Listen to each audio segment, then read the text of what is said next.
allow the two children to attend the budget every year. It's okay. Off your mind. It's okay. She Off your mind. Chai! Now wow, people wey suppose talk truth to power don't off mic. And if we talk, now 500,000 they go summer us, call them hate speech. But fear not, my ego don't come.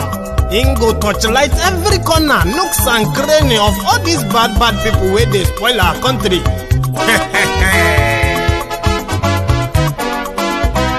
So my people make we laugh, oh, yeah. My ego don't come, oh, yeah. My people make we shout, oh, yeah. My ego don't come, oh, yeah. My ego don't come, man of the masses, oh, yeah. My ego don't come, oh, yeah. My ego diary politico, yeah.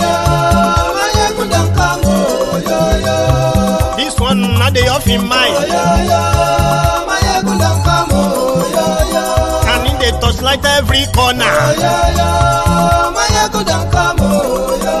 Okay, some people be they holla say they want the power. Chai. Them be promise us say we go get light and power. Nah. Them hustle sote they can't get the power.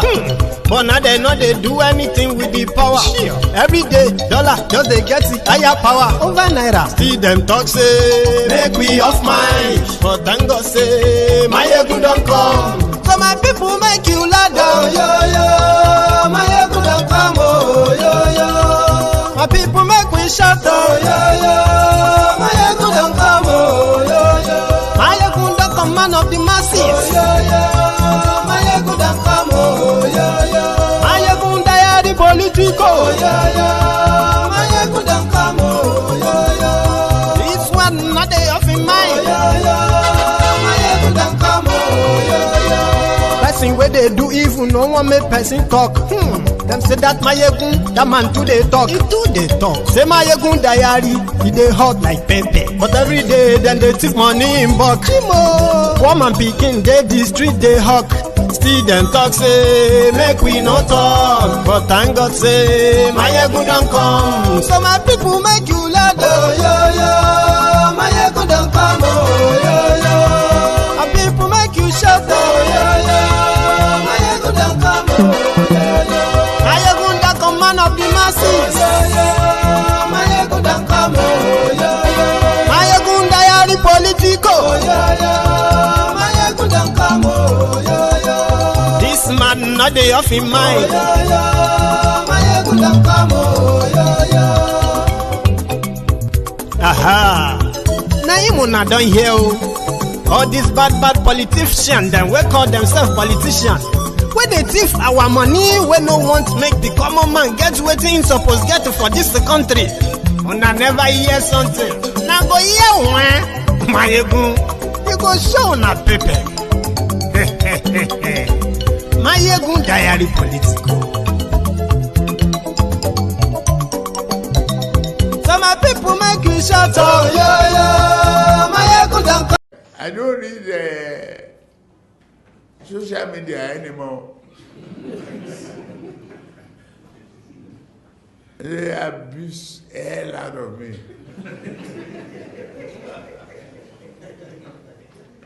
If I read it, I get high blood pressure. I get angry. I don't read it.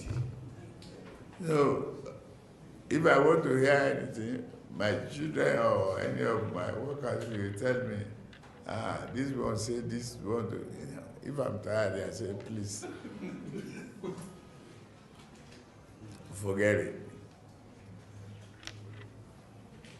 I don't read social media anymore.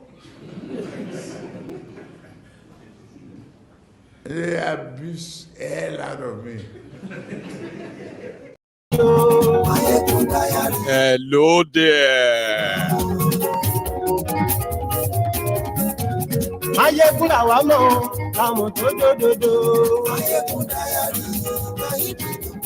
Good morning to you, good afternoon to you, and good evening to you from wherever you are watching from. This is Mayegun Live.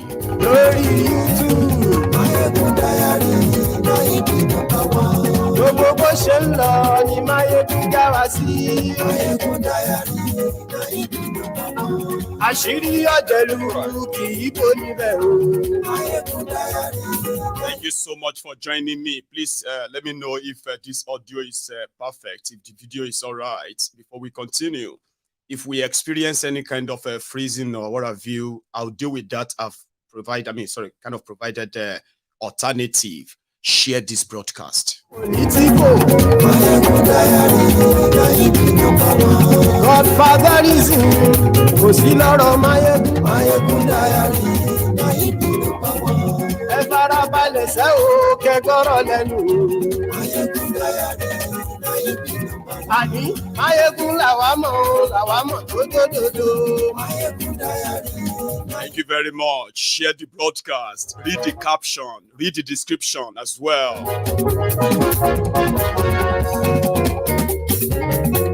Àní ẹ̀sùn ràkì. Máyégún ti dé. Máyégún ti dé. Ọ̀jẹ̀lú ẹ̀sùn ràkì. Máyégún ti dé. Àní ẹ̀sùn ràkì. Máyégún ti dé. Lórí Facebook. Máyégún ti dé. Àní ẹ̀sùn ràkì. Máyégún ti dé.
Very, very sorry for that, interruption, sort of. So I have switched to the alternative. So let's get fully into the program now. Once again, thank you so much for joining me from wherever you are watching from. Okay, this is Máyégún, of course, live. And tonight is an open mic where we will start taking calls as soon as possible. But I want to get everybody into the program first by giving you some key points or key events, okay, that you can, easily call on the program and express your own views. We call it open mic. So let's kind of get into it. If you have already shared this broadcast, thank you.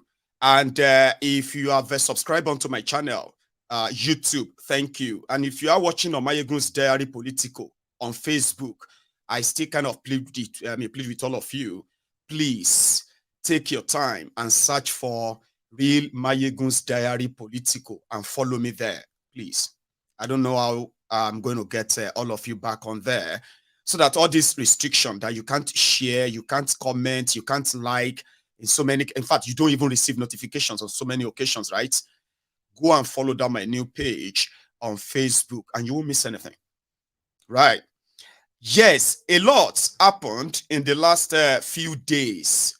A lot of them have, in fact, they have, impacted in the lives of millions of people, which a lot of you watching me right now could possibly attest to. But there are other news too, that kind of make or feel good news.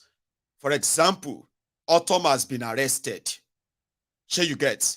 And people can begin to build, why. I mean, why did they arrest Ortom and they have not arrested them with a wiki and the rest of other, you know what I mean? Like all those sentiments. These are kind of news that, sweeten the belly of Nigerians who are kind of fond of them. So we'll talk about that. Buhari, the last time we saw Buhari was when they said he was flying to Niger Republic. And this was just few days after Tinubu was sworn in. Then from Niger Republic, they saw Buhari on the street of London. Waiting Megida, Megoro, they look for in London.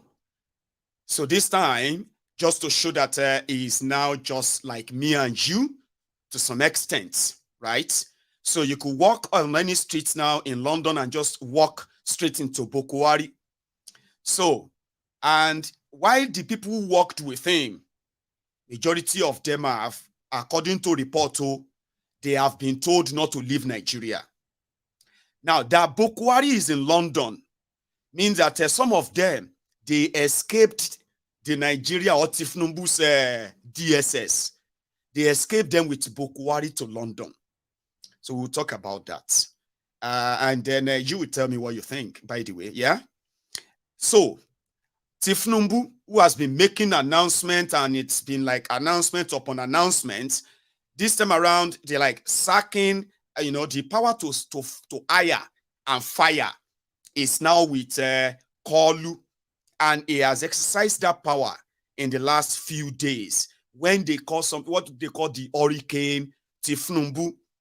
That's the hurricane that sacked all the service chiefs in Nigeria, but not without the same reactions.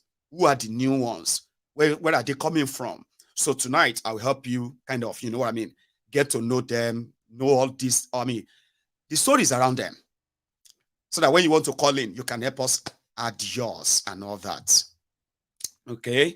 And Emefiole, who has become the scapegoat. Those who stole Nigeria, Buhari and his family and his friends who stole Nigeria, they are currently on the move, kind of. I don't want to say they are on the run.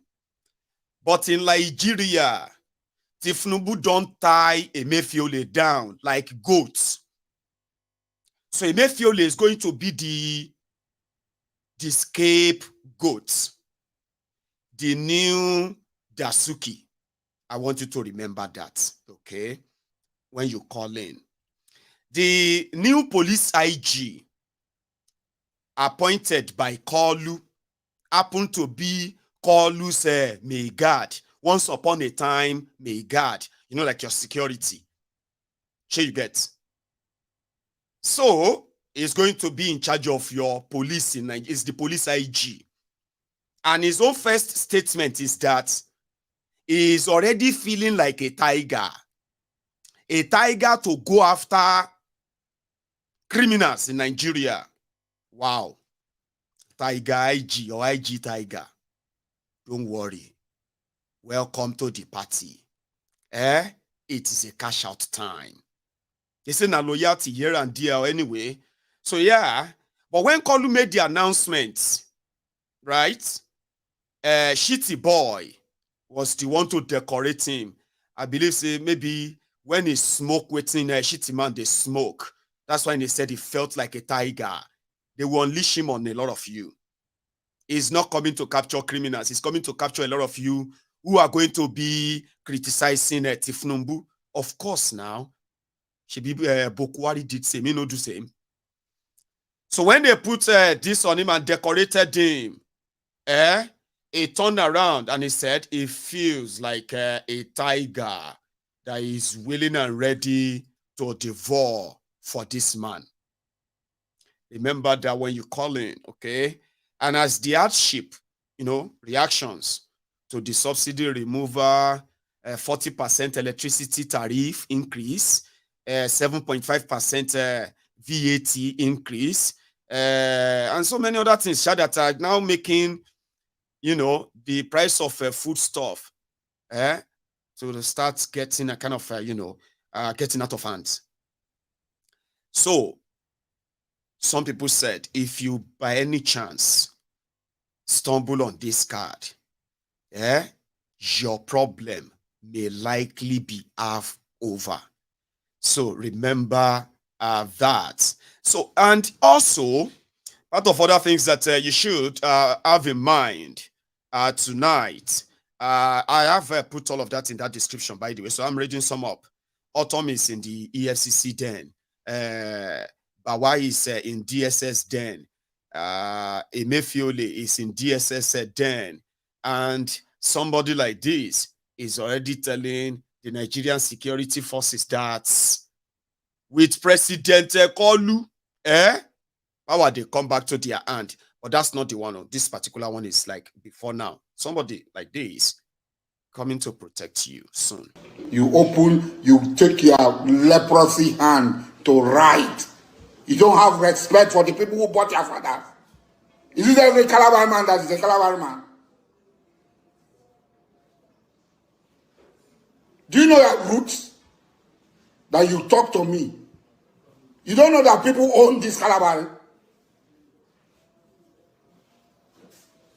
You are law-abiding. Igbos, I don't know them. I don't know where they come from. Because I know that if not for British intervention, I would still be selling them. The way my father sold them.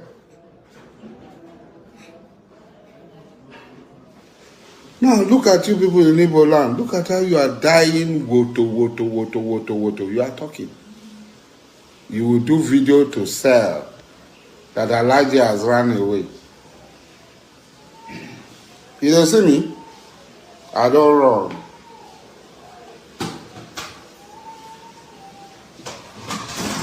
Hey, leave me alone. You don't see me? I don't run. On our head, no correct. On our head, no correct. The bill is on and they look for who go finish on her. Now, I have been kind of hearing this before, and I just haven't really emphasized them more on it because I don't have any evidence. Sure, you get. Right now, I still don't have any evidence. Or maybe if I tell you this theory, some of you who actually know better may call on this program tonight and give us further details, like things probably I don't know. When this Asari Dokubo started this online war with the IPOB and Igbos on social media, I kind of just felt like, I don't know if some of you remember that time, you'll be attacking the IPOB, saying all manner of things. That's one of the videos, right? And then people will be like saying same thing to him. We'll deal with you. If we catch you, you'll be this, you'll be that, on social media.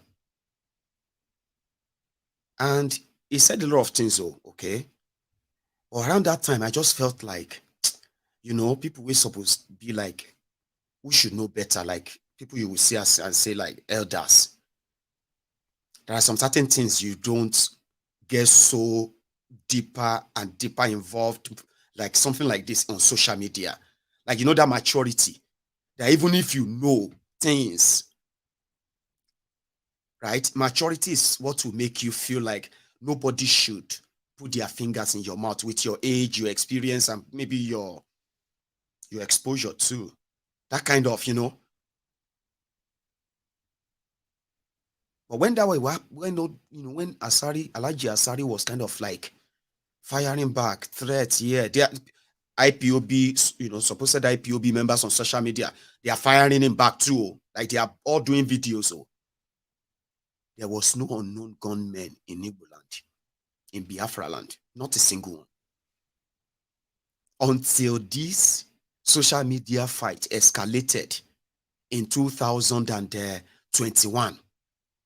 It escalated to threats upon threats, threat versus threat. And somehow, there were kind of an impression at a point that it was closer to Mazi Nnamdi Kanu, which there are also videos that he did, right? To try and separate Mazi Nnamdi Kanu from those who were abusing him. Then he lost it, and it was like Nnamdi Kanu was the one sending them to attack him. Now, cutting the long story short, yeah, by 2021, right, the speculation of possibility of a kind of reconciliation to be led by Mazi Nnamdi Kanu between him and then Asari Dokubo. Something like, something like that, right? Pieces of information, like I said, Then, suddenly, Mazi Nnamdi Kanu got kidnapped in Kenya. Like, how could that even happen? So, you remember that some IPOB members were already at loggerhead with Asari, threatening of if they see him, if they catch him, if they do this and that, threatening themselves, showing themselves guns on social media. Nnamdi Kanu kidnapped. Asari Dokubo was one of those people who gave hints that there were plans to kidnap Nnamdi Kanu before that happened. And if you remember this, right? Then when Nnamdi Kanu got kidnapped, Asari Dokubo was one of those who came out to say, didn't I tell you? He gloated he gloated on it. He did, that. But again, you could possibly have seen it at the time as social media, this Jerry is just embarrassing himself. It's just this and that. But immediately Mazi Nnamdi Kanu got kidnapped and brought to Nigeria from nowhere. IPOB members that have been illegally kidnapped in Nigeria called it arresto. In their thousands, secretly, they have been led to different slaughterhouses in Nigeria, jails, where they were locked up. Are you with me? There were no any single protest or any fight anywhere in Igbo land. Nowhere. Nnamdi Kanu got kidnapped. There were nothing, no action, no protest, no fight, nothing. No. People decided because that's what they expected, so that they could use that as the reason why they are trying to bring security to Eastern Nigeria, because IPOB members, they are destroying properties, they are killing people because of Nnamdi Kanu. So when that didn't happen, and everybody was just like, free Nnamdi Kanu, free Nnamdi Kanu. Some people were laughing, mocking them, and on all of that. The Nnamdi Kanu that put together the ESN, and there has never been any single report of crime committed by this ESN. No, because I'm telling you to go back and check now, in case if you have forgotten. Good. There's suddenly some very armed thugs dressing as like terrorists. You know what I mean? Different kind of uniforms that are in no way have never been seen with any activity of IPOB at all.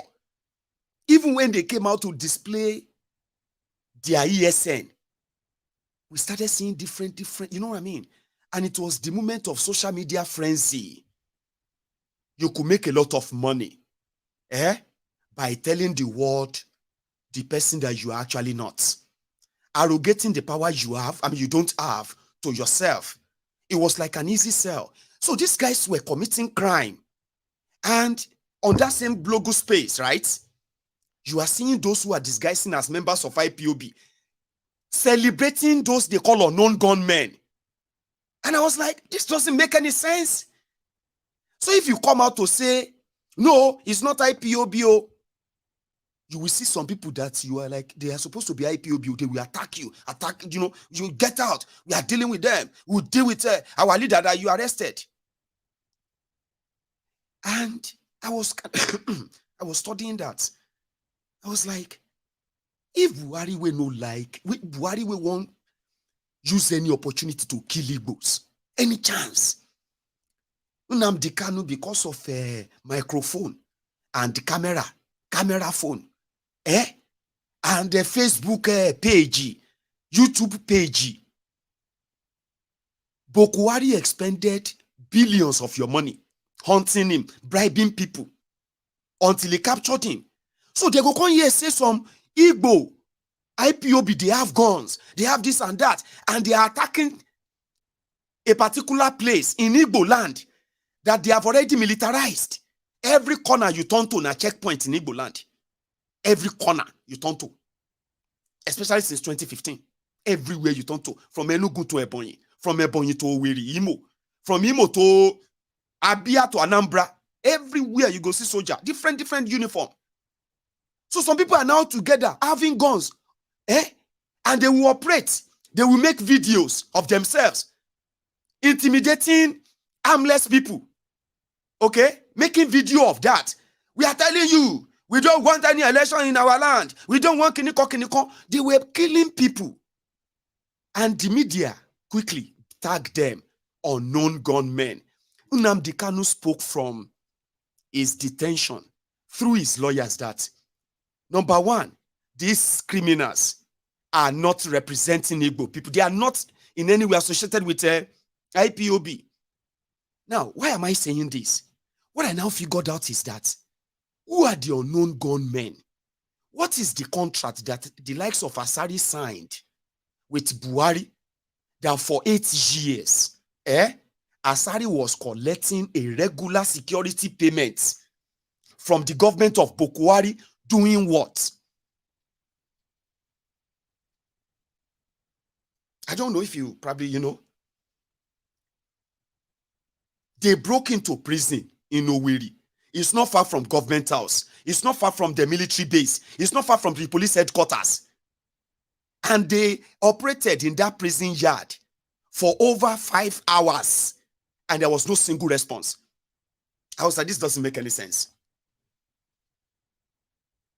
So unknown gunmen, in my own theory, are the terrorists called militants from Niger Delta, led by the likes of Asari.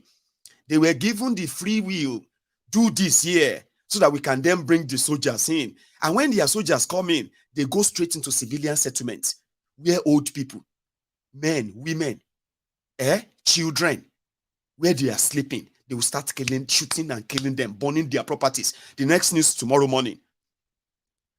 Unknown gunmen killed so politician. Unknown gunmen killed 3 people. Unknown gunmen. Repeatedly they came out, they said, nobody will be a member of IPOB. No matter how angry you are, no matter how angry you are, you will never turn your weapon on another Igbo person in Igbo land, except you are those saboteurs that are really not doing it because of Biafra, but because they actually want you to help them do something to justify why they are killing the Igbos. It's crazy, isn't it? That's why I said it's a theory. What is that contract Asari Dokubo was doing? What role did Asari Dokubo play in the kidnapping of Nnamdi Kanu? And why is Nnamdi Kanu the number one topic he discussed with Tinubu when he met with him? And he told him, don't ever release him. Nnamdi Kanu supported NSAS Do you know how many of those APC Egbekegbe members who also supported NSASI? Do you know how many members of your family from North and the South, from everywhere all over Nigeria, there were members that supported that NSASI? Eh? So, why? I mean, I'm just saying, Sha, anyway. I don't know. I thought you should enlighten me more on that. And when it comes to their court case as well, to their court case, there are updates there everywhere. Sure, you get. I'm going to probably share some with you, but I think we should just start taking calls, you know. Let's start the open mic. A lot of you have a lot of things to say, okay? Mine was just to get you into it, get us started. And then, all the rest go to join now. So if you are still watching me, please remember this theory of unknown gunmen that I just told you. I want you to sit down and reflect on it, okay? And think about all I said. And think, if the IPOB members you have met, like when the real people who are like, they have things to tell you, they are not rabble rousers. If you want to ask them that, tell us about Biafra, tell us how you are going to get Biafra, they will speak to you intelligently. They will talk to you about the process called referendum. They are not violent people, but they want a picture of violent people that to make it look like yes, we'll defeat Nigeria, we'll do this and that, because that's what they wanted to justify the state-sponsored genocide against the Igbos. See, people know they pretend anymore. You see that era when you'll be like, let us not try and shake any cock in the cock. Those era are gone, okay? Someone will start taking calls. Or should I show you Kolu when he was going to Paris today? I'll show you before I take calls, okay? This is Kolu when he was leaving for Paris.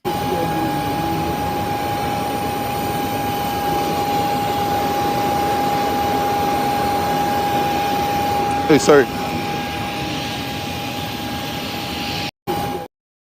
So you get, and this is Kolu after when he was boarding the plane.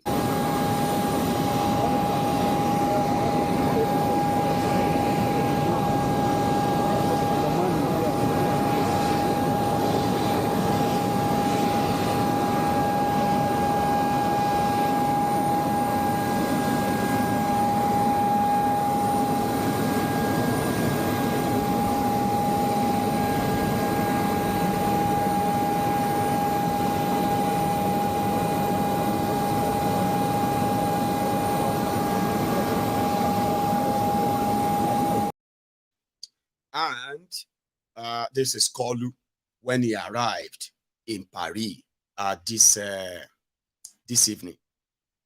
Oh, no, that's not the one. I'll show you. Yes, this one. Where is these? Okay.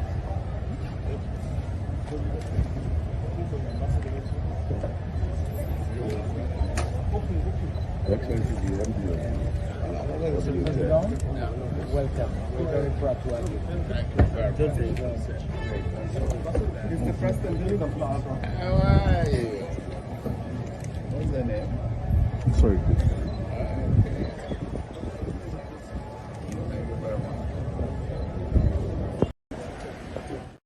So, Kolu has landed in Paris safely, okay?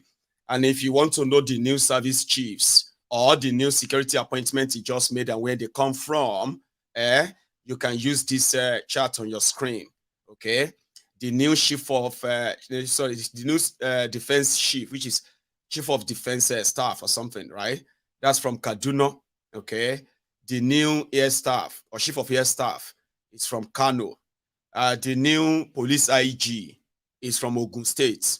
The new, what do you call this one? Is Army chief. I don't know. That one is from Oshun. The naval chief is from Enugu. They don't argue that one. Say whether it be majority or minority and what have you.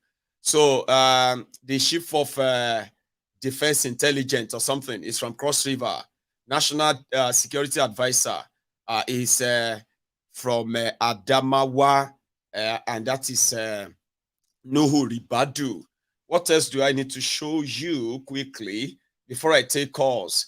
Right, the demolition of Alaba Market has been carried out. I think you should know, if you don't mind, before we take calls. Thank you very much. Now, I assume office 3 years ago. I'll be rounding up by October. He assumed office 2 years ago. He assumed office not up to 1 year. We have the leadership of Alaba International Market. The Lagos State knows that we exist. The local government knows that we exist. Have they called the leadership of Alaba International Market and bring this into our notice? The answer is no. The answer is no. Look at the able men controlling this market. And that is why we have Alaba Market as obsession ahead. So that when there is problem, we go to the appropriate authorities. The day they came to my office, I was having a meeting, a joint meeting of the BOT, Head Council, and related officers. I saw almost 100 armed mobile policemen. I came out to address them and said, this place is a marketplace, why are you frightening us? They said they have come for demolition, these people are lab or whatever. I said, if you come to the leadership of Alaba and tell them, we will work hand in hand with you. We will not disturb the federal government from us, the government from doing their job. But at least you need to notify us. They will not call our people. Your own building is involved. Your own is involved. How do you go about it? Is it about, bringing it down, putting it to standard, or acquiring the necessary documents that is required for you to acquire? Or do they want to reclaim the land and give it to so-called their business counterpart that came all the way from China, like I had, that want to develop multi-purpose? No problem. With time, the world will know if actually what they came for is for the dilapidated buildings, or they are giving this place for a foreigner to come and develop markets inside Alaba International Market. Let me tell you, I know about the position of Nigeria. I'm a political scientist. You understand? Despite the fact I'm a trainer, I'm not a novice. Some of us are graduates, some of us are master degree holders. Now, what we practice in Nigeria is true federalism. If actually it's true federalism, an Igbo man can become a chairman in Ojo local government. The Yoruba man can become a chairman in any local government in the Igbo land. So I don't discriminate. I'm a true Nigerian. So I don't believe in all those kind of rumors. Even me as a chairman, there are rumors flying out. Yeah, but I don't want to give ear to that kind of rumors. But I am talking about what is worth doing is worth doing. How many times would they tell you before you know that Nigeria is not for you? Ah! Now they never leave you. They have left you behind. Photo, not be juju be that. Sorry, oh. May God not allow them, make them kill you. 70 years old man. Oh. I am mumu too much. You be mumu. You think say they wise. So the update on the demolition of the market and the stores inside the Alaba International Market. There are other updates which are they are trying to chase the Igbos away, Igbo traders away as much as possible, and they are going to reallocate those places to new Chinese developers who are going to develop the areas and the rest of that, because they prefer to let the Chinese benefit what they said the Igbos are benefiting from Yoruba land. So it is a state-sponsored, what do you call it? It's a state-sponsored policy. If the governor is denying, if all of them are, if you like, put yourself together, go and put money together, go and bribe the governor, they will still do what they would do. So there is a part, I think, is it where the, let me see if I still have that one. Hang on.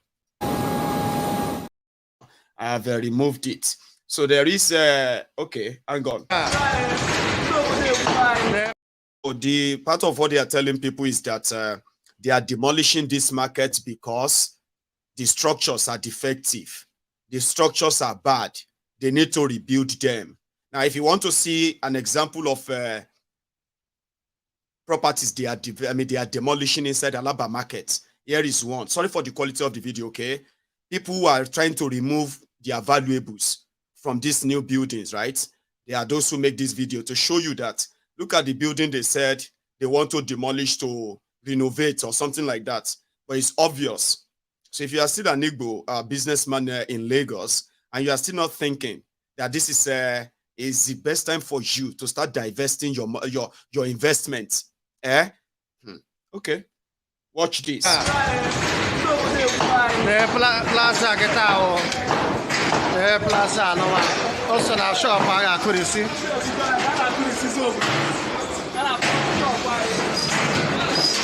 On your one and a whoop, see protector, you're here.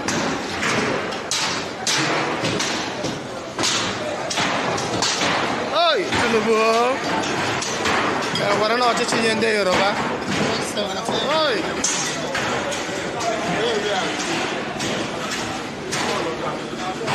No. That's how we buy pan. Yeah, no, no, parapo.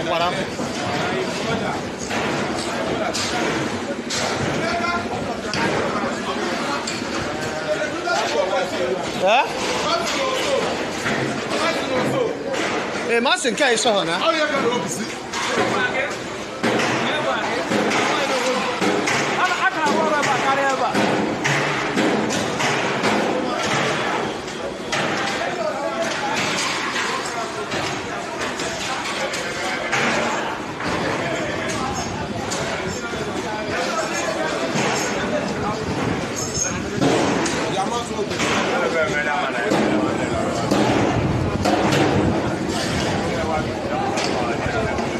That's yesterday, I hope to see how.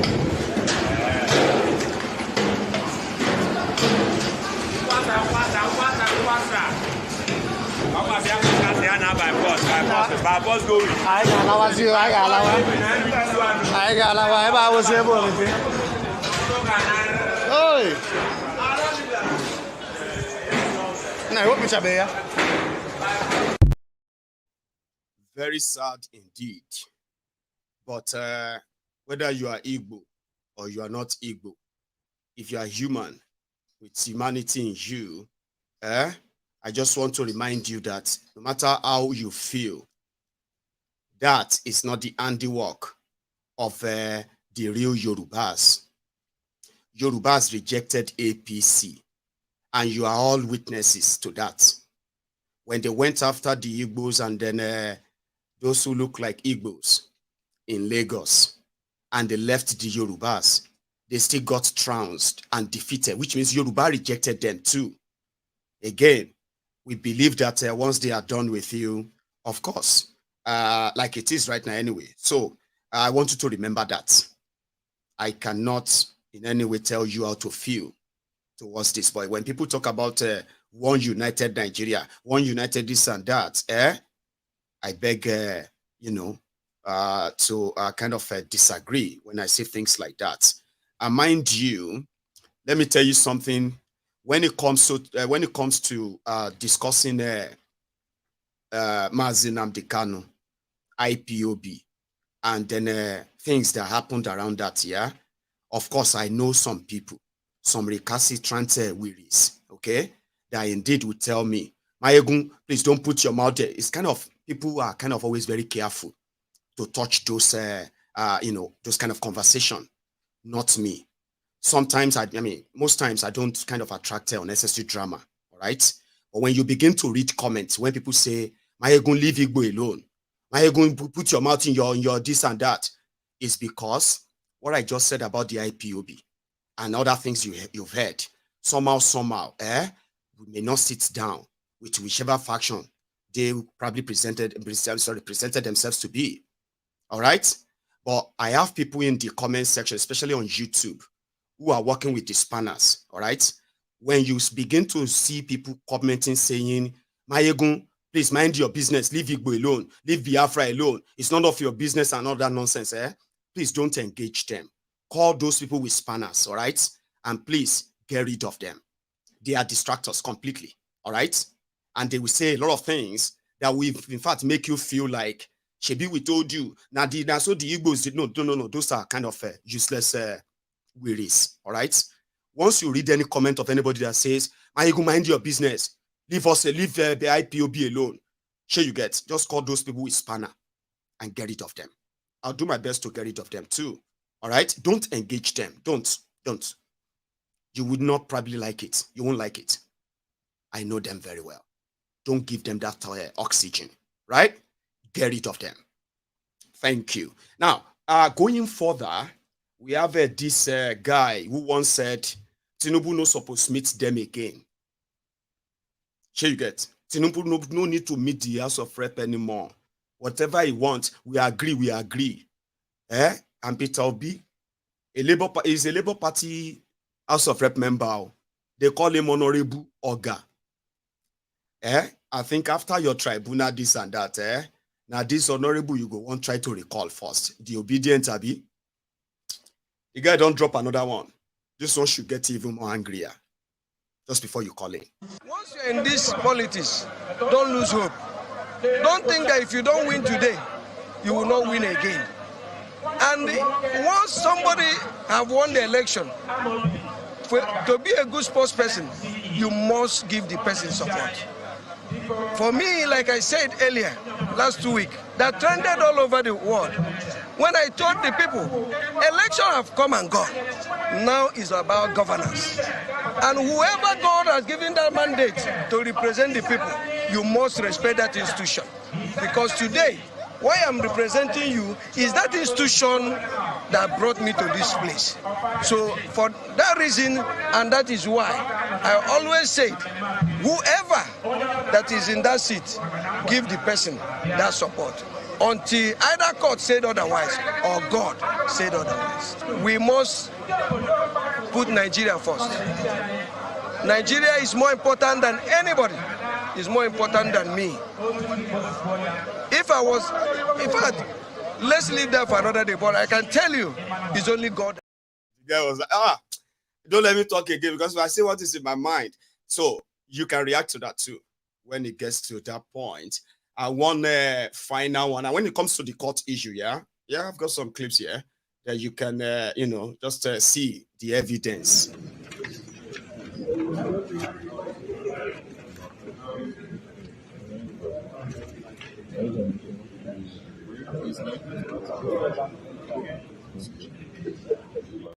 Evidence, so there is another one.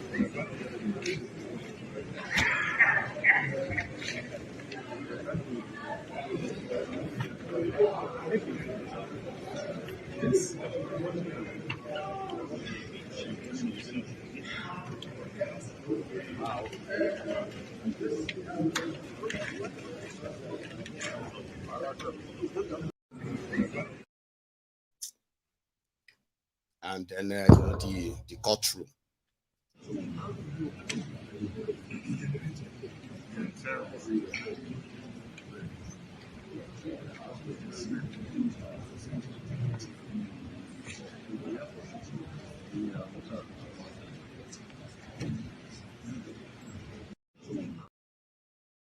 Lord, my Lord, and the rest. Share you guys. And may gist you about the court, or may keep that one till when we start taking calls. So I am going to start taking calls now, and the number to call is on your screen, and it is WhatsApp call only. So if you want to call in, you call through the WhatsApp, and you can make your own contribution tonight. Okay, if you are one of those who are like the keypad warriors, I'm talking about the Agbadorians. Pick up the phone and call in. We'd love to hear from you too. Hello there. Hello, Mayogu. Yes, sir. How are you? Yeah, thank you. So how are you feeling now? Well, I think I'm getting better. I just need to eat more and possibly rest more. Hopefully, I can get back to shape. But yeah, I'm getting back. Yeah, thank God to see you. My name is Henry. I'm calling from London. Hi, Henry. I tell you true. To be honest, yes, sir. When I speak now, there's a way like people like me will speak. People would think he's a Igbo guy. It's like I'm not a Igbo guy, right? But I feel so pain. Oh my God, you know what I'm saying? I know. But people like me, I feel pain. You know what I'm saying? It's just like I should even carry something and fight for these people because I'm a human being. What you get me? So I don't know why, if you guys who don't want these people, the Igbos, let them go. Let them go. Let's just go. Why? Let me tell you something, See, Baba, when they said election is over, everybody should move on. Is that the same with this Alaba international market traders? Is election over? I tell you, Has everybody moved on? I tell you, look at the level of destruction. Yes. People business, destroy like that. If you have mind, you have blood and water in your mind, you don't feel so pain for this type of thing. You feel it's nothing concerns you. Some people's business being spoiled, that their source of income, yes, and that is aside. This Asaro Abikinokwe, Asaro Bikinokwe, Asaro Tukupu Abikinokwe. Asari. That guy, Asari or Asaro Jakupe. That guy, I tell you too, I can't blame him. What he said is the right thing. He shows that he's the unknown government. I mean, he's the unknown government. Get like he's bragging of his relationship with Buhari. There is a video where he said Buhari still pays him. They no bond and where may no pay him. He go pay. He still pays me. There is a video. So what was he being paid for? And how much of this gun running is actually involved in? And the people around him, he always boss from one place to another. I mean, he boss these people to Abuja every now and then, and they are saying they are ready to do anything. These guys looks like those you would call unknown government criminals. It's like nobody has been looking into that at all. Of course, he said it when he was addressing the Nigerians in the presidency. When he said that he is the one that they are using to stop something in Imo State, to stop in Enugu, to stop in Abuja, everybody now can travel to this thing. That shows that he's working with the military. He's that unknown government. It's easy. He's the one paid to do all those things. So I'm sorry, and he said something. Their parents are selling the Igbos.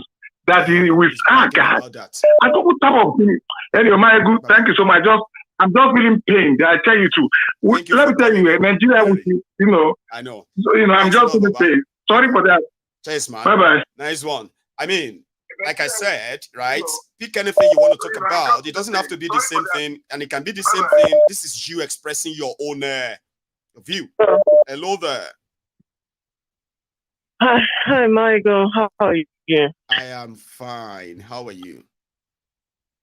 I'm fine, thank you. I hope you're feeling a lot better now. Getting there. Thanks. That's good. I didn't watch. I actually joined the show maybe 10 minutes ago. I was watching yesterday's show. So my call actually is regarding yesterday's show, just to commend you on your analysis regarding how you actually move the country forward, right? That was an excellent analysis. I mean, if we on this level, well, if you, not me, if you on this level have an idea as to how to move the country from its current situation into a more profitable situation, then we have elected and we have leaders who absolutely have no clue. It is, I don't know, it boggles the mind, basically. Sister, take a look at it this way. You are, I mean, if they ask you now that, do you have any passion for trade or something, you likely does. Probably, I mean, you probably do, right? And if they now say they can give you grants that can guarantee you being trained in that under your passion and commercialize it, right? This grant is, you know what I mean? You can begin to hire people. Just you working for people this month. In 6 months' time, you may have 15 people working for you. You may begin to manage a business that is quite, that is how you build the economy. Not that when somebody started doing hairdresser here, they will go and put a poster on a wall and say, you need to pay council, you need to pay, unfortunately.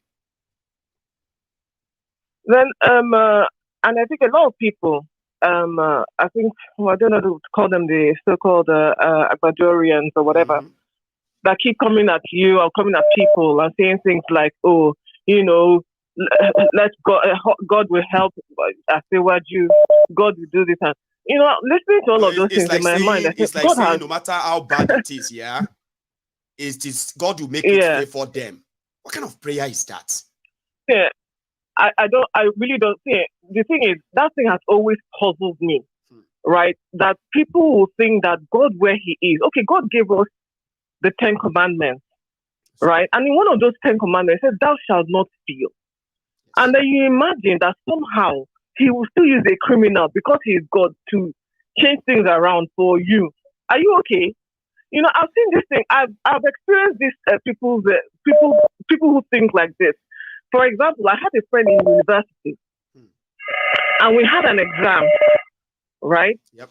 And she said to me, "Oh, thank God she sat beside." 1 second, please. Sorry. 1 second.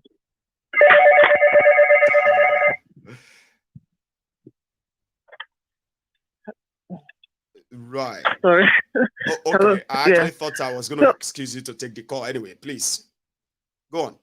She said to me, "Oh, thank God she sat beside this person because she was able to copy what the person wrote." And I was like, "God, you are happy because you're able to cheat. Are you okay?" Thank God. God doesn't do that. He doesn't work that way, right?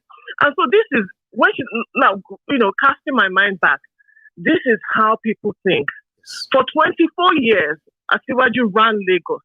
I was born and bred in Lagos. So when people say, "Oh, he has done great," I think he has destroyed Lagos. This is not the Lagos that I grew up in. I know Lagos, right? We grew up in Lagos. This man stayed 24 years. No good hospitals. Your roads are a mess. In fact, living in Lagos is like a zoo. Well, and this is the same person that you think is going to turn things around today. Three others way to die, unfortunately. And it's like people don't really, don't really think about history, right? These things that they are doing to the Igbos. I mean, when I was watching, like I told you, I joined only 10 minutes ago, and I was watching this thing. I almost started crying because I'm Igbo. My people are Igbo. And I see the hard work that I used to work in one of the banks that was situated in Alaba International Market before leaving, right? So I know how hard some of these people work. I know how hard they work. So this really breaks my heart, honestly. It really does. Sad, I know. And I don't know what else we're going to do as a people. I really don't know what else we're going to do. And I'm telling you, if you don't want the Igbos, if you don't want the Igbos in your land or in your space anymore, then I think that conversation needs to start happening about seceding as a country or letting Biafra be, so that you can also exist in your own space and you will be happy if that is what you want. Thank you so much. Let me take another one because we will likely have a lot of people who want to chip in. Share you guys. We'll just use the time. Chapter, but thank you so much. No worries. All right, thank you very much. Let me take these. I know the. Hey, my good general. Yes, sir. How are you? This is a windy city. Windy city. I hope you. How you doing, sir? How about you now? Well, it's still days like clothes, but I mean, like I am still here, Baba. Yeah, well, I was down for a while too. When I saw your picture, I'm like, look at this man. If you took a picture on the bed, I'm like, look at ordinary people have done down Geo. See Geo on the. That's why I had to add. I had to add it to it that I kind of feel much better than this photo. In case all of you are like, what happened to my Yegun? I'm like, this was the when I woke up. I woke up face anyway, so. So I just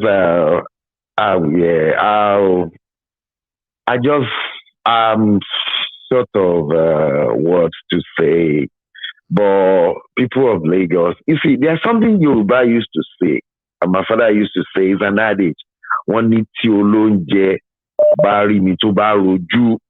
I want you to transfer. I don't know how to say this in English, but I know you have a way of saying it to the Igbo people. Meaning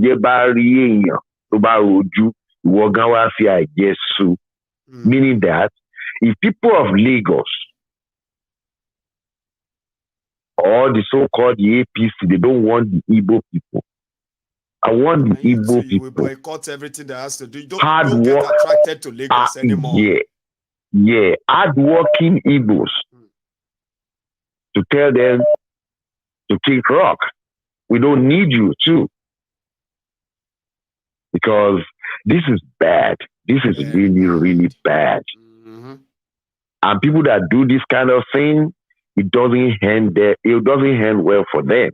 Remember, I'll give you one name, Idi Amin. When he kicked the Indians out of Uganda. I don't know people remember that. This thing is not going to end well for them, for those people. The Agberos, the what's the name of their governor? That look like a re-up candidate. Uh-huh. So I don't even know. It's just too bad. Like they said, the image alone. Let us move on. Everybody move on. No, we're not moving on. We're going to stay on this. We're not moving on. We're not moving on. It may be your house now. We're not moving. Take people's lands and demolish their houses because they are Igbos. I've said it all this while before now. We are not moving on. We are not. Nobody is going to move on. I mean, you will say, how do you console somebody that his mother is being swallowed or killed by? Okay? It's not going to happen. No. So it's just, I'm just sitting here. I don't know what to say. So take care. Yes, sir. Take good care of yourself, okay? And say hello to the rest of the family, okay? Thank you so much for that too, sir. Bye-bye. And yourself too, by the way. Right. So I think I've been seeing some calls from Nigeria, or maybe they are just Nigerian numbers. We could be lucky tonight to have somebody who is actually from that Alaba International Market, and they can tell us how they are coping. Hello there. Oh, hell, Biafra. Oh, hell. Oh, hail Biafra, oh, hail Oduduwa. My brother, how are you? Yeah, I'm good. I'm good. The question is, how are you? I'm glad to hear you. Trying to get more stronger. There. Yes, I have to be strong for all of us anyway. So yes, I'm getting there. Thanks for asking. Yes, we need you. Remember, we need you. We need you. All right. Michael, it's quite sad that evil people are going through this, but at the same time, we need this to happen in order for the Igbos, the non-believers, and now non-believers of Biafra to actually feel this. Maybe they'll come to a realization that you're not really loved in this so-called country called Nigeria. It's now for you to now focus on this Biafra that we're all trying to build. Because for how long are you going to continue to work so hard, your life savings and everything for it to just go down the drain just like that in an instant? Because some other group at every election cycle, the Igbos must actually lose something more than most of them are those who actually are not interested in your politics, just businessmen. They will shall lose something because they have to make them victims of whatever happened during the elections, unfortunately. Yeah, it's quite sad. I mean, Mazin Namdekano, everything he has said from the beginning to the end is all happening. It's quite evident that Igbo people need to leave this place. We are not loved. But however, at the end of it all, we know our Oduduwa brothers are against what's happening. So anyone knows the truth. It's just these thugs that actually this is not who we are. We know those behind it. We know that we would have to continue to repeat this every now and then because everything they do is to see carry Yoruba. But nevertheless, every opportunity we have, we keep reminding everybody that Yoruba has rejected them. This is not even about us talking. Me, I didn't participate in the election, Abi. I did not go there to campaign for anybody. Nothing, Abi. I watched from far and I saw what they did. The people that rejected them are the Yorubas like them.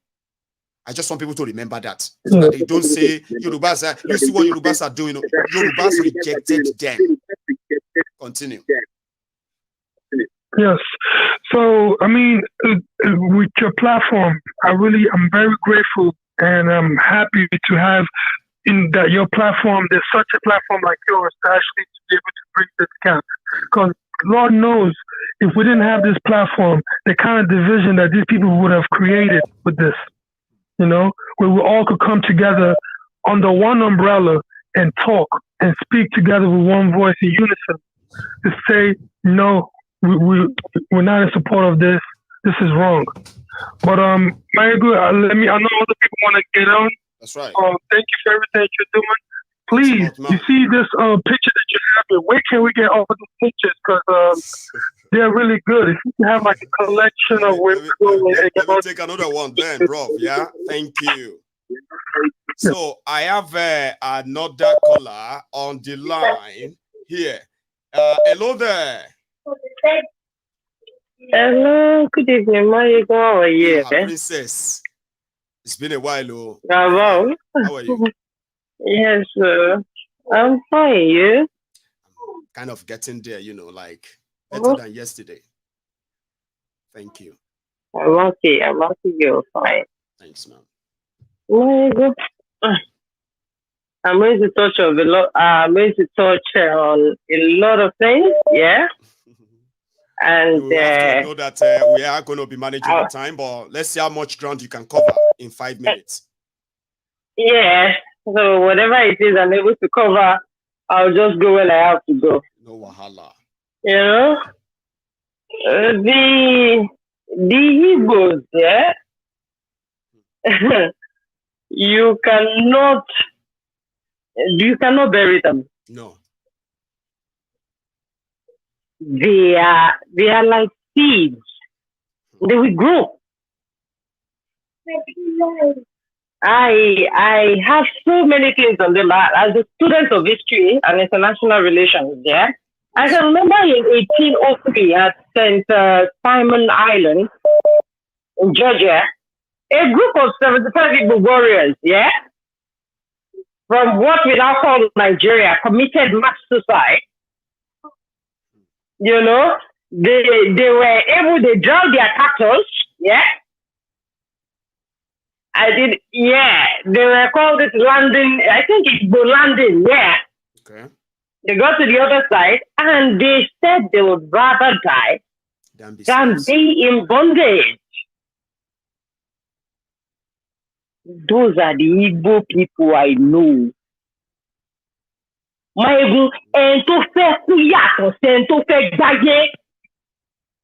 when you're dealing with people that are really ready to die for whatever it is they believe in, forget it. Then we get up. I really do not know why they are holding them down and treating them the way they are treating them. But I tell you, Baba, they will never relent. These are people you should be proud you are associated with. These are people that have strong will. These are people that started their life with true power. These are the only brave people that were able to face civil war. You never see any Nigerian, you never see any Yoruba there. You never see an Hausa person there. Just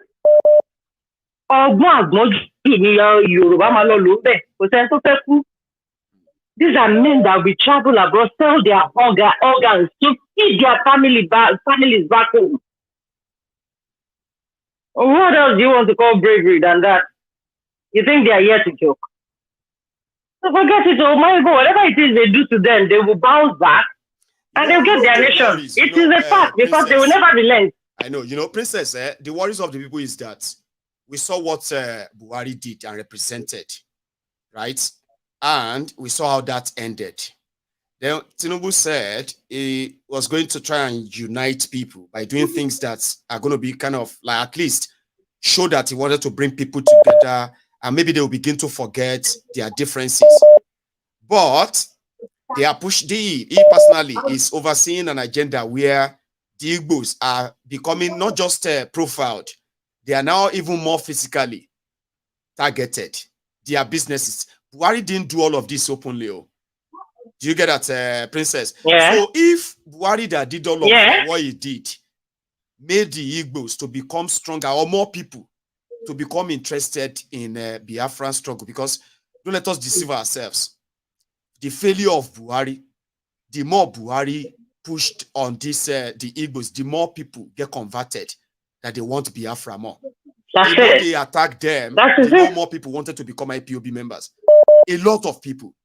Are you with me? So which means Buhari ensured that more Igbos show interest in leaving Nigeria. And they show interest in Nnamdi Kanu's messages. Right?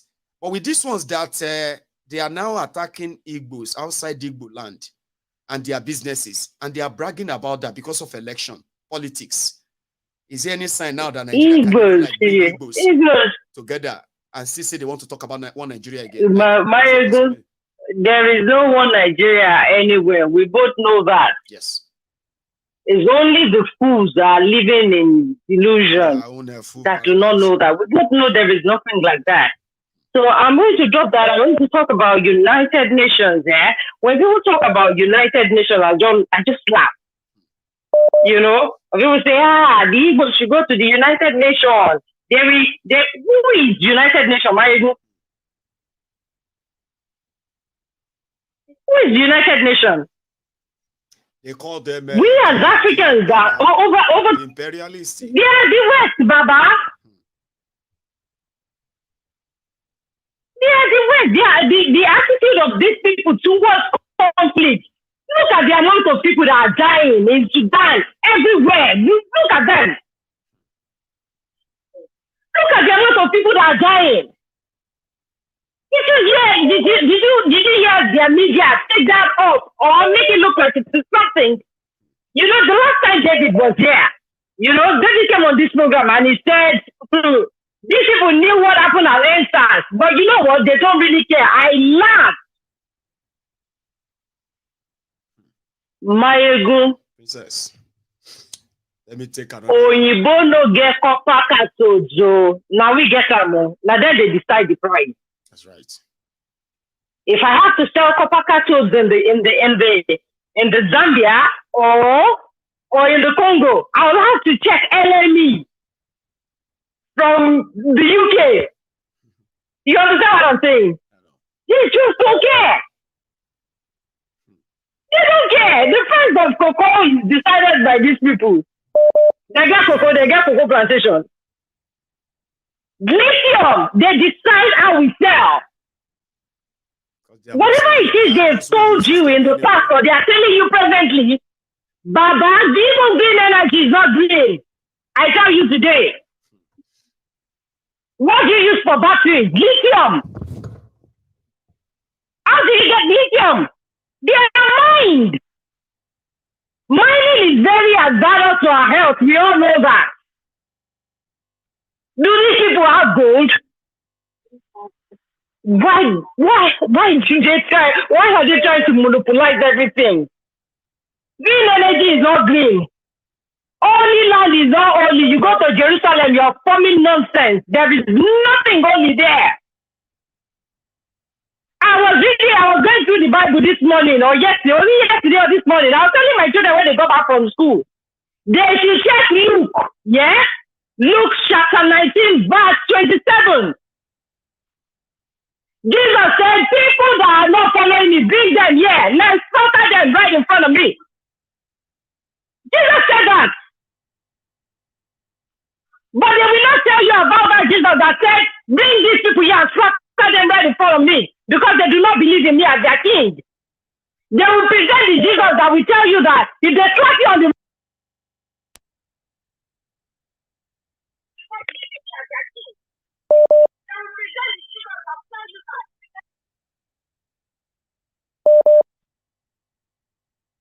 Sorry, I think I just got people muted. Can you hear me? Yeah, I can hear you, Marigun.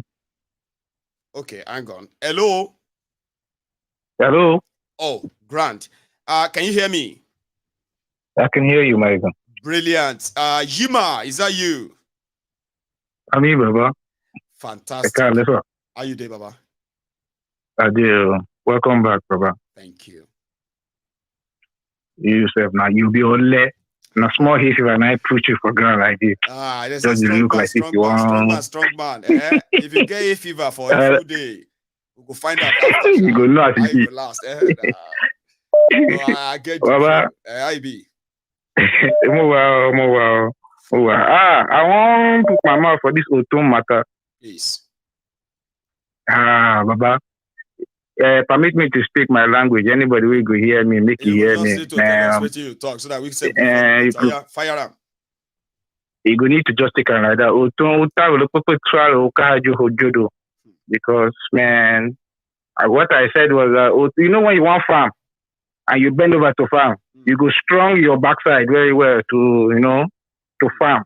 That's right. When Ortom was shouting everywhere, actually, he wasn't doing what he was supposed to be doing in the office. He wasn't working. He wasn't doing the right thing. But he was shouting everywhere online, and to cover your back. Akume now don't become secretary to the government, Abi. SGF. You don't put in your man as governor of Benin State, Abi. APC father, Abi. Now father, They go probe. They go probe shaggy cover for that guy.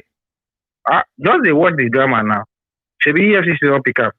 Well, they say because say go support to be safe to say in day within that G5, like marking day. No, my ego. Akume now put Ortom into God office. Right. Ortom and Akume had a rift. That's why Ortom left EPC for PDP. Akume doesn't forgive betrayal. Akume doesn't. Now, person why I know very well now. So Akume is like what Tinubu is to Lagos right now in the Middle Belt, especially in Benin State. No wonder. So then go finish him. Well, that one aside, what is going on in Lagos is very, very wrong. Any normal human being will tell you that is not the right thing to do. You claim you are a civilized society. You're demolishing people's businesses. You don't give them an option to relocate them or to put, so that old building that is about to collapse. That's why those people are making videos and say, does this look like an old building? It is wrong. What you are doing is you are sowing a seed of evil in between families. I am Chief. I'm not Igbo. I'm not Yoruba. I have in-laws that are Yoruba. I have in-laws that are Igbo. What you're doing is putting a divide between the people that have married within Lagos. Igbos and Yorubas, families, children, kids. Their fathers can't go to work again. They don't have a business. That means they will have to move their children away. Those children will resent you. Because they will tell them they did this to us because we are Igbos. Yes, they did this to us because we are Igbos. I've got no business anymore because I'm Igbo. And I'm moving on to Eastern Nigeria because we are Igbos. And then you want to say the country is healing? You are about to heal such. So are you going to tell that child that they are one Nigeria? So what, these people are just making a mess of it. I've always said that Nigeria will implode from within. I think I give another people chance. Welcome back. Bless you, man. Thank you. I have another caller. Hello there. Hello, General. Sir Akin Ola, how are you tonight, sir? It's nice to be speaking to you again today. It's a pleasure to have you, sir. I'm happy to be here today. I said I should mention one or two things about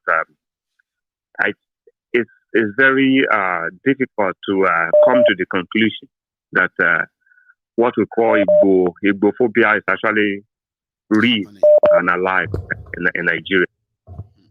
I look at the list of the security chiefs, and about 24 positions were appointed by Tinubu. Was it yesterday or the day before? Yesterday, yes, sir. I only saw one person from Southeast there. From Enugu. That is how to be Nigeria. Even that one in Enugu, Atlanta, is not even a proper Igbo man. It's maybe a Gala, Idoma person. I've not confirmed that. That's what I've been told, in essence. So how do you want to bring everybody together if that is the kind of appointment that you are making. Like if you want to do something different from what Buhari did, Buhari divided Nigeria and Nigerians, no doubt. Tinubu is doing even better. Abi? I counted about 10 Yoruba in the list. The appointment. And I really, because they said this person from Enugu, then it doesn't look like an Igbo name to me, but when I investigated further, I was told that it's Senegala or Idoma person. I said this is purely wrong. There's no justification for this to build the security architecture of the country and make other people to look like a second citizen. We know that what Buhari did was wrong. Must you continue in that path of what Buhari did? No, it's shameful to say the least for anybody that saw that list. I couldn't believe it that he could do that. We do know that in the National Assembly, you see the way they also share position. Of course, maybe APC showing their strength that they don't really have a lot of senators from the Southeast. Yes. But should they go ahead and be appointed security chief this way as well? No, totally wrong. And there are three things that Buhari failed on. Buhari failed on unity. If you cannot unite a country, then you are going to get security. You are going to fail on security. And if you fail on security, the economy is going to be, you are not going to be able to solve the economic problem. So those three things are things that the next president of Nigeria should be doing. I'm happy that people like Emefiele they are being taken away because these people have wreaked a lot of havoc on Nigeria and lives. But this is not how to bring the country together. Not excluding some people. We cannot say we believe in one, even though I don't believe in one Nigeria. I believe everybody should go their own way and form their own country. But if he has any iota of belief that he can build that country, excluding some set of people in that country is not acceptable. Just to teach it's them condemnable. that. Now, you know what they do, sir?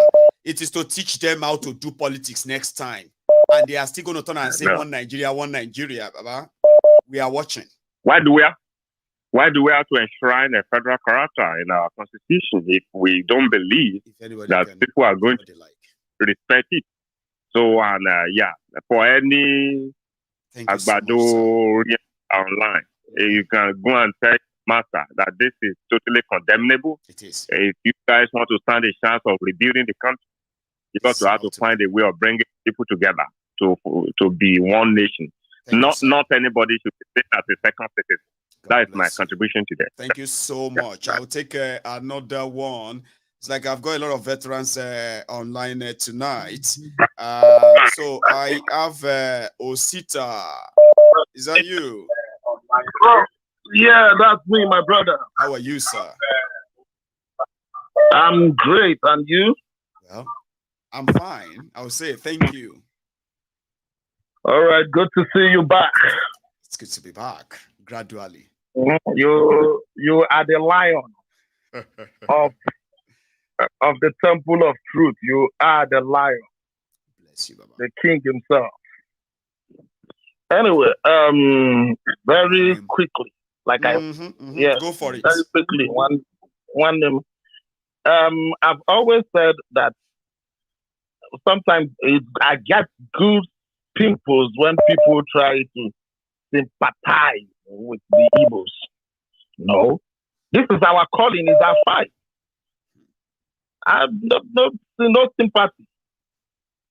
When you come into a congregation and one particular people are exempted, believe me, look inward carefully. You will find out that it is that one that is more truthful that people don't like. I always say there's a distinction between facts and truth. The truth is truth, and fact is a temporary solution to problems. It's never permanent. So they will keep doing what they are doing, and we will keep getting stronger and stronger. And the voice of Biafra will keep rising and rising. Then there's this saying that says a day shall come end, and that day will come to an end whereby There will be no Nigeria anymore. It is going to be Biafra. It's going to be Oduduwa Republic.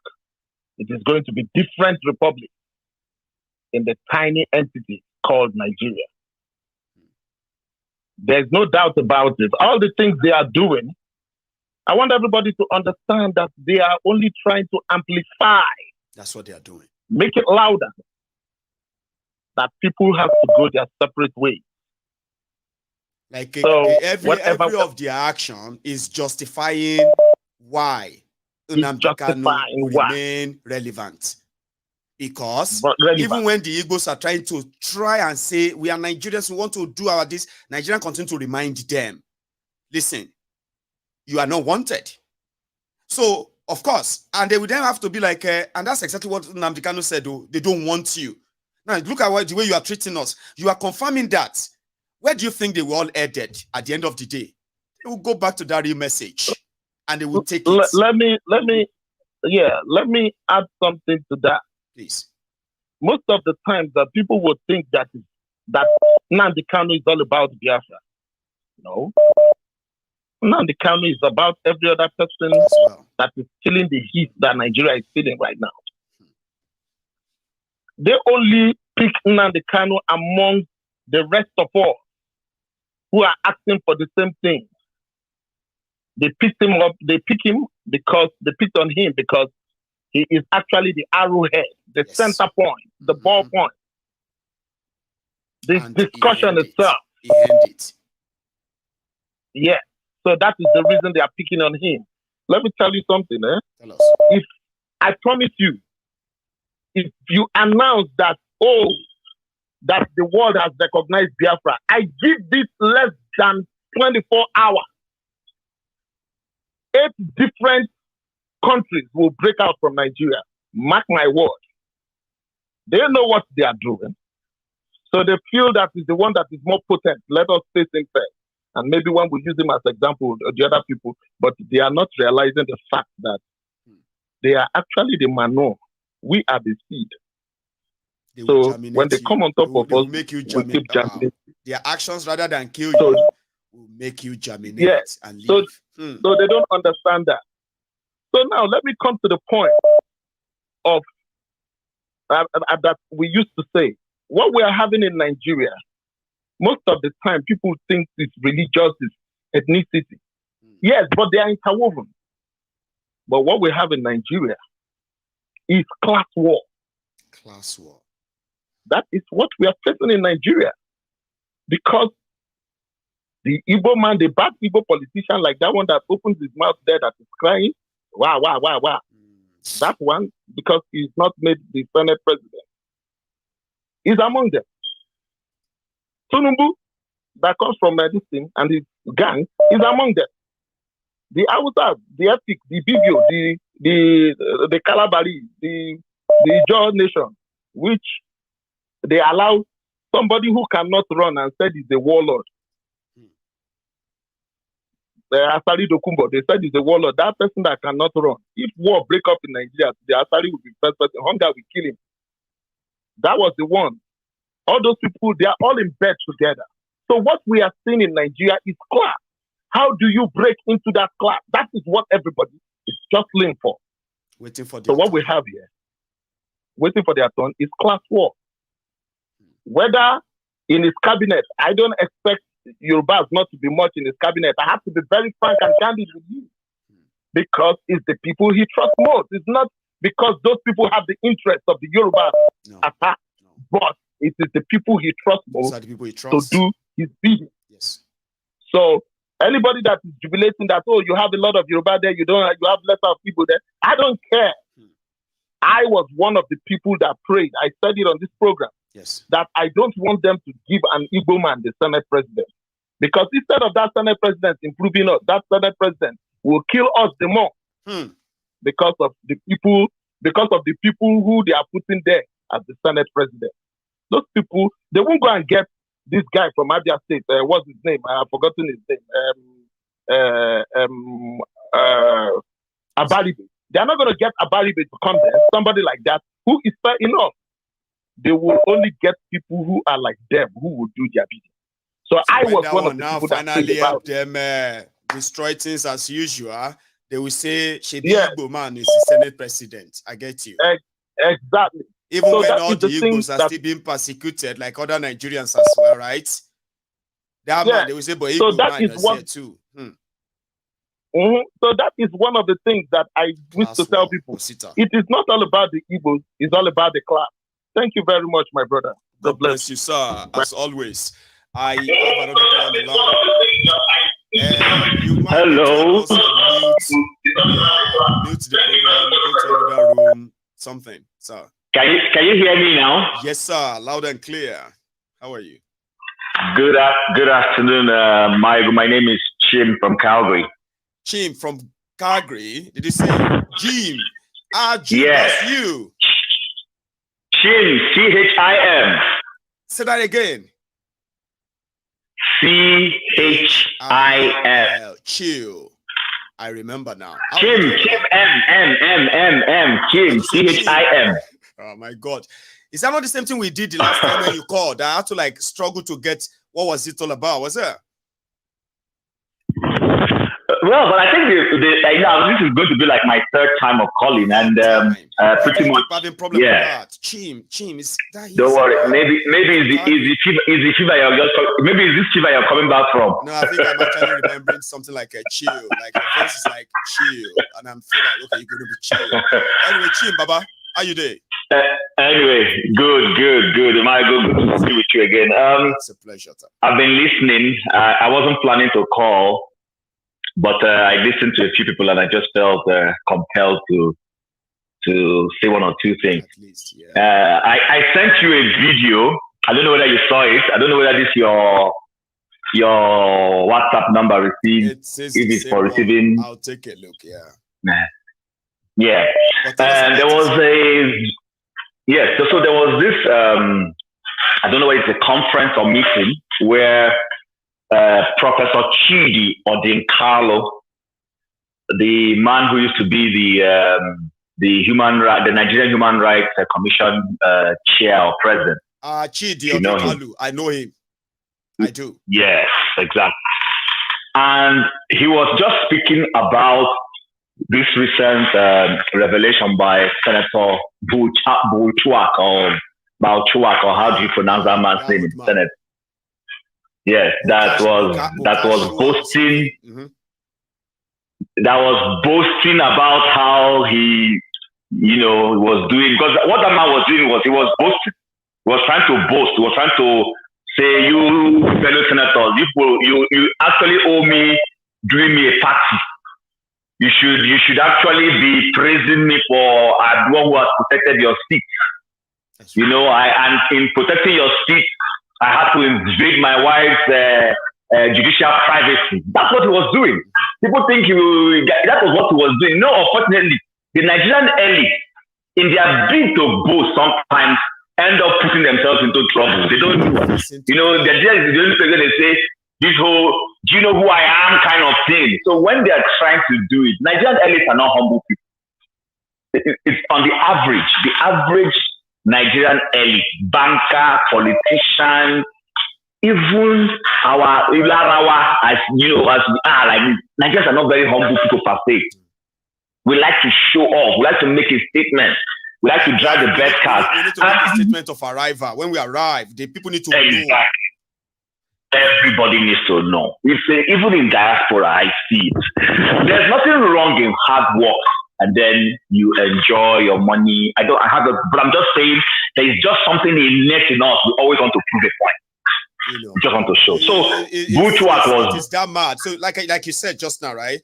It is that mad that the code that came to my head, it was this one. They say people try to buy things that they can't afford to impress people that don't even give a shit about them.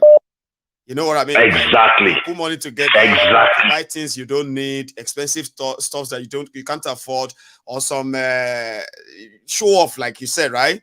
Because if for nothing, there was no point in a senator standing up and say, "I've already infringed on my wife's legal." It was clear Clear insanity. And then he went on. You know, but he went on to go and start. I even know even to my colleagues here, they benefited.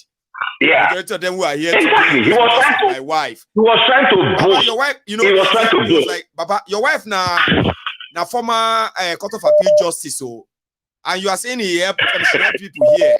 Do you know what you are saying? It was exactly. So anyway, so the point I want to make is that Professor Odinkalo in a recent forum was discussing why those things, nothing will happen. And I sent you that video. I'd like you to go and watch it. He's literally, in the expose, he said it clearly that many of the judges that have been appointed, in fact, he said there was one he was part and parcel of. They had signed it, and then he looked at it and saw that this judge has put his girlfriend inside this list. This politician has put his girlfriend inside this list. So he wrote a petition to the president to say, don't approve that list. And the president, and he said in fairness to Buhari, that Buhari did not approve the list. Buhari said, okay, we're going to review it. But you know, our boo-boo, in a typical way, he's aloof. He decided, I don't know what he was thinking. He went asleep and eventually passed that list. He said, today, many of the judges we are seeing are not qualified. These are people who got there through patronage. And as a result, that nobody can prove, Nigeria's NJC or whatever they call them cannot do any probe. Because if they try, they will burn down the house. So they're not going to try. You see, so I'm just bringing that in. You know, Chim, something about the judges, sir. Yeah. Do you know that INEC has been, you know, INEC chairman got subpoenaed to show up. He sent somebody else. Now, the person is sent, which is a violation of the court, by the way. The person is sent a lady. He came with 1/3 of supposed document that the subpoena the chairman should have brought to the court. So the confusion between all of that, yeah. So the court now, I mean, when the court is challenged, the tribunal, you know what they said? Well, we are sorry. I mean, there's nothing we can do. The most we can do is to issue a subpoena. Maybe we'll issue another one and hopefully I think chairman will honor it and come here. Sure, you get. My God, in a serious place. Go on. In a serious place, what they're supposed to do is immediately issue a warrant of arrest because what he has done is he has disobeyed court order. Do you understand? Yes, no. But when the judges will not do what they're supposed to do, it goes to tell you how deep this rot is. And I'm going to end it with, I'm sure you've also seen where Mr. Akpabiole was telling Wike, when Wike was confessing that Akpabiole gave him 200 million or 200 whatever. Akpabiole came out to say that the money was his savings when he was CEO of a telecom company. That's what he said. Brother, I worked in telecom company. I worked in 2 in Nigeria before I left. I won't mention their names. The two of the top ones I worked there. Akpabiole was not CEO of any of those 2. He was not CEO of the other 2 because there are 4 major telecom companies in Nigeria. So which telecom company was he CEO of? You see how these men go on stage and they just, thank you. So he now came out, he made the money when he was the CEO of which and people have just walked away. Nobody has stopped and said, hello. No, sorry, Mr. That's it. You know, so the whole of this is, I hope Nigerians are watching how these comedians, these evil comedians, use Nigeria's destiny to play Kalo. They use Nigeria's destiny to play Kalo. So my brother, I'm going to avoid the demolition going on in Lagos. I don't want to be involved in that conversation for a reason. I wish them well. I wish them well because guess what? You cannot be talking about building an economy and your own internal business people, you are demolishing and destroying them. Even if they break the law, I'm not saying if they have broken the law, yes, let the law take its course, but the law must always have a human face. And when the law does not have a human face, then that narrative that there is an Ibophobia or whatever becomes, can someone now deny it? Mayogu, let me allow another person to call. Thank you very much. I appreciate this. I have another caller too. Can someone now deny it? Mayogu, let me allow another person to call. Is that Prince? Prince Hello. Gentleman. Yes, my good general. The Prince. How are you? Well, this is Prince Gentleman representing IPOB for life. You are welcome, Baba. The Prince. Thank you, Baba. I wish you quick recovery, yeah? Thank you, amen. Oh. I need them. Yeah, Baba. You see, we thank God for what is happening. Okay. First of all, I want to say respect to our lioness in the house. I heard her voice today, Princess. I was longing to hear from her, and she spoke today. So respect to her and all on this platform. So my good general, you see what is happening. I want our people to queue up now. Now is the time. They have to queue behind them and they can. All these things that is happening is not by accident. It's a planned deal for long. This thing has been planned. Okay? And it's the same set of people that are doing the same thing because General Buhari left, the dead and the impostor. Then we're having Field Marshal Koluna. All right. So they said he wants to continue with Buhari. So their program Buhari gave to him, that is what is running. Okay. Our people, what I want them to know is this. Now they cannot say made a statement. I even want Kolu to hear this. He said that if we happen to fall in this struggle to restore Biafra, that Biafra will come quicker. You know, for them, with all their cooking, let them bear this in their mind. Because my personal wish is this: if I must fall for this struggle to restore Biafra, so that my children will not be a slave in Nigeria, I'll prefer to die with millions of people before I fall. That is my personal wish. You know, what I want our people, especially IPOB member, is to remain focused. We have a barrack, soldier go, soldier come. Our barrack is DOS. All the greeters are not good. Infiltrators are dead, distractors are there. But they should remain focused. Now they kind of created an engine room, that barrack were purpose. So that he knows that if any one of us can fall along the line, we are freedom fighters. But once the movement is there, the engine room is there, DOS, which is galvanizing everything, we remain like a bull until we continue to move together until Biafra is restored. That is the idea of him having a structure with that DOS, because some people don't understand what we are doing. You know, some are being distracted with all kinds of winds that are blowing. Okay, today they will call themselves spokesman. Tomorrow they will call themselves prime minister. They will from Korea to Malaysia. You understand? Let them continue, but I want our people to remain focused. All right? Dog that bites doesn't make too much noise. All right? Let them go to. All right, Baba. Respect, yeah? God bless you. Our people should stop crying. Biafra is coming.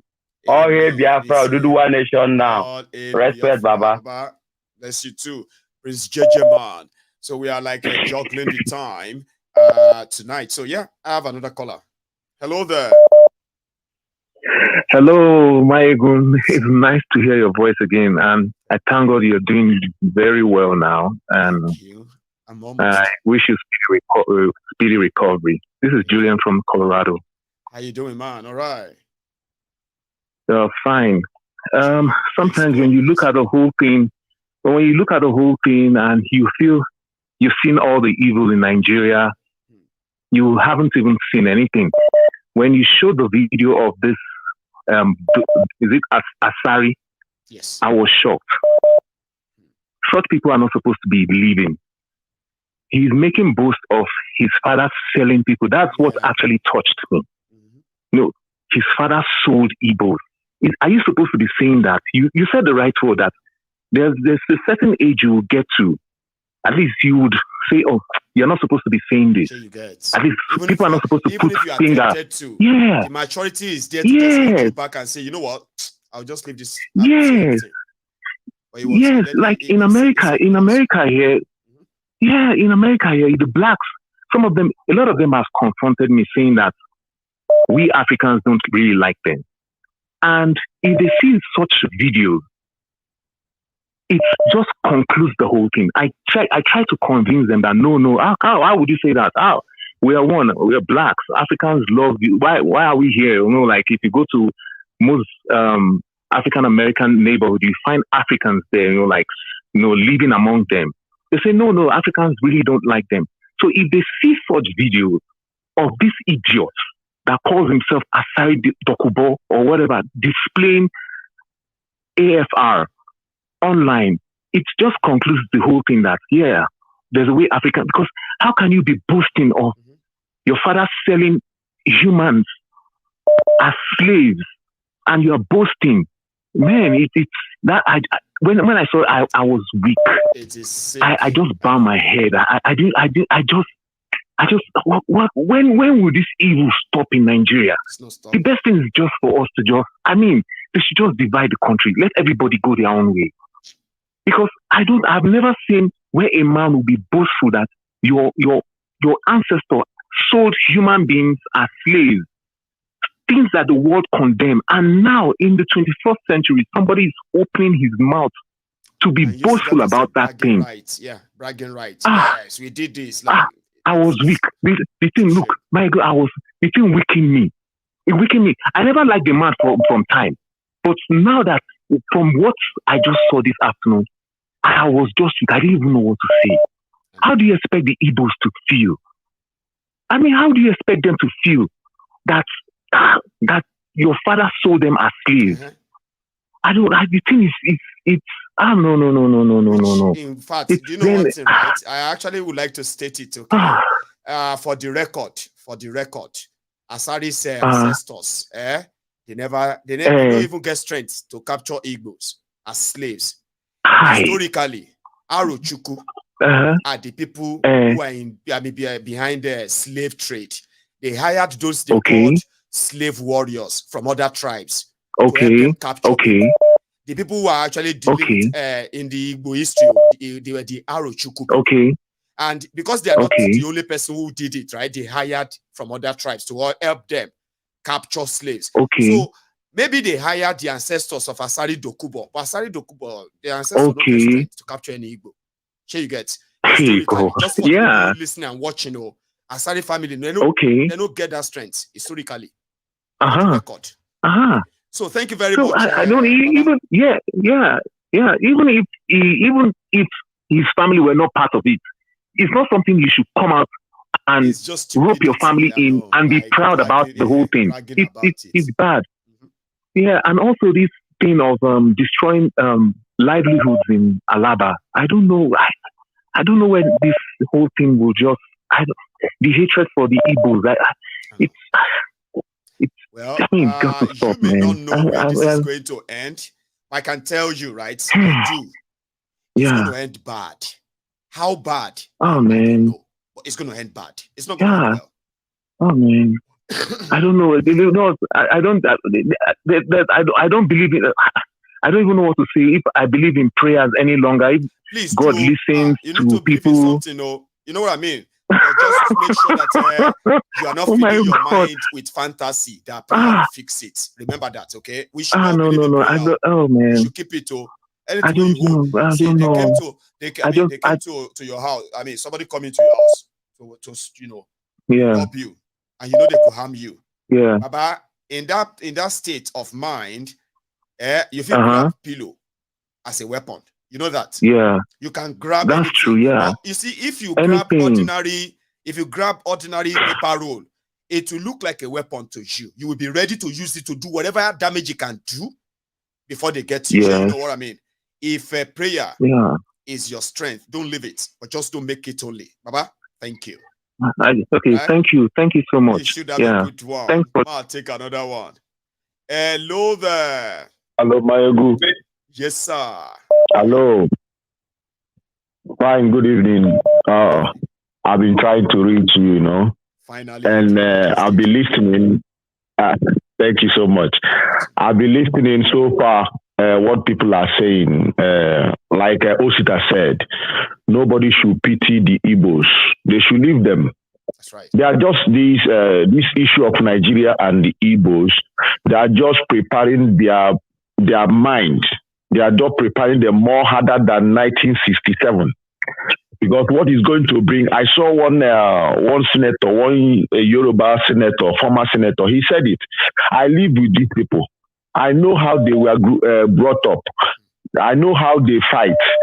When we start fighting with them, we can't stand them. You know? So, and when you look at the Igbo's life, I'm Igbo. And sometimes I used to talk to my people. I say, if you don't know who you are, you better do. Because Igbos are the people. Now I'm in US. I came from Germany. I'm in US now. It's only the Igbos that have companies in Germany that are pensionable. More percentage from the black people, more percentage in Germany. You can check it out.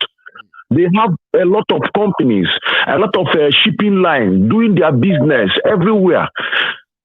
Other Africans and other black people, other Nigerians, they are just sitting, you know, not that they are not useful in their own part, but in this business-wise, do what I do. I do what you can do what I can do anything, but most of these business are mostly the Igbos, and they are thriving on it.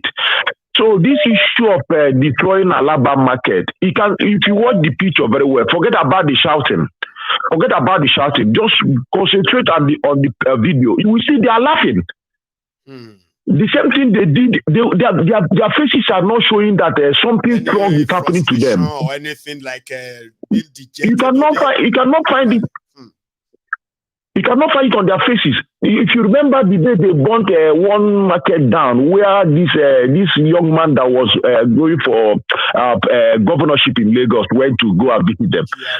Immediately he gave them that 15 million. They started shouting, "Whoa!"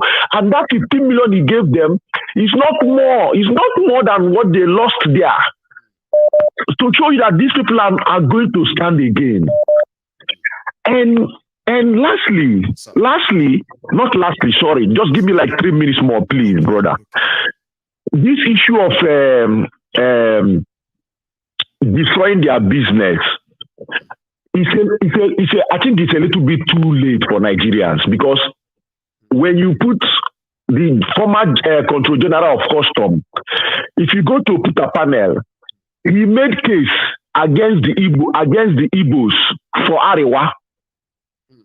Immediately he went there. Normally we used to remove 400,000 naira a car. He went there. Now to remove a golf from the wharf is about 1.2 million.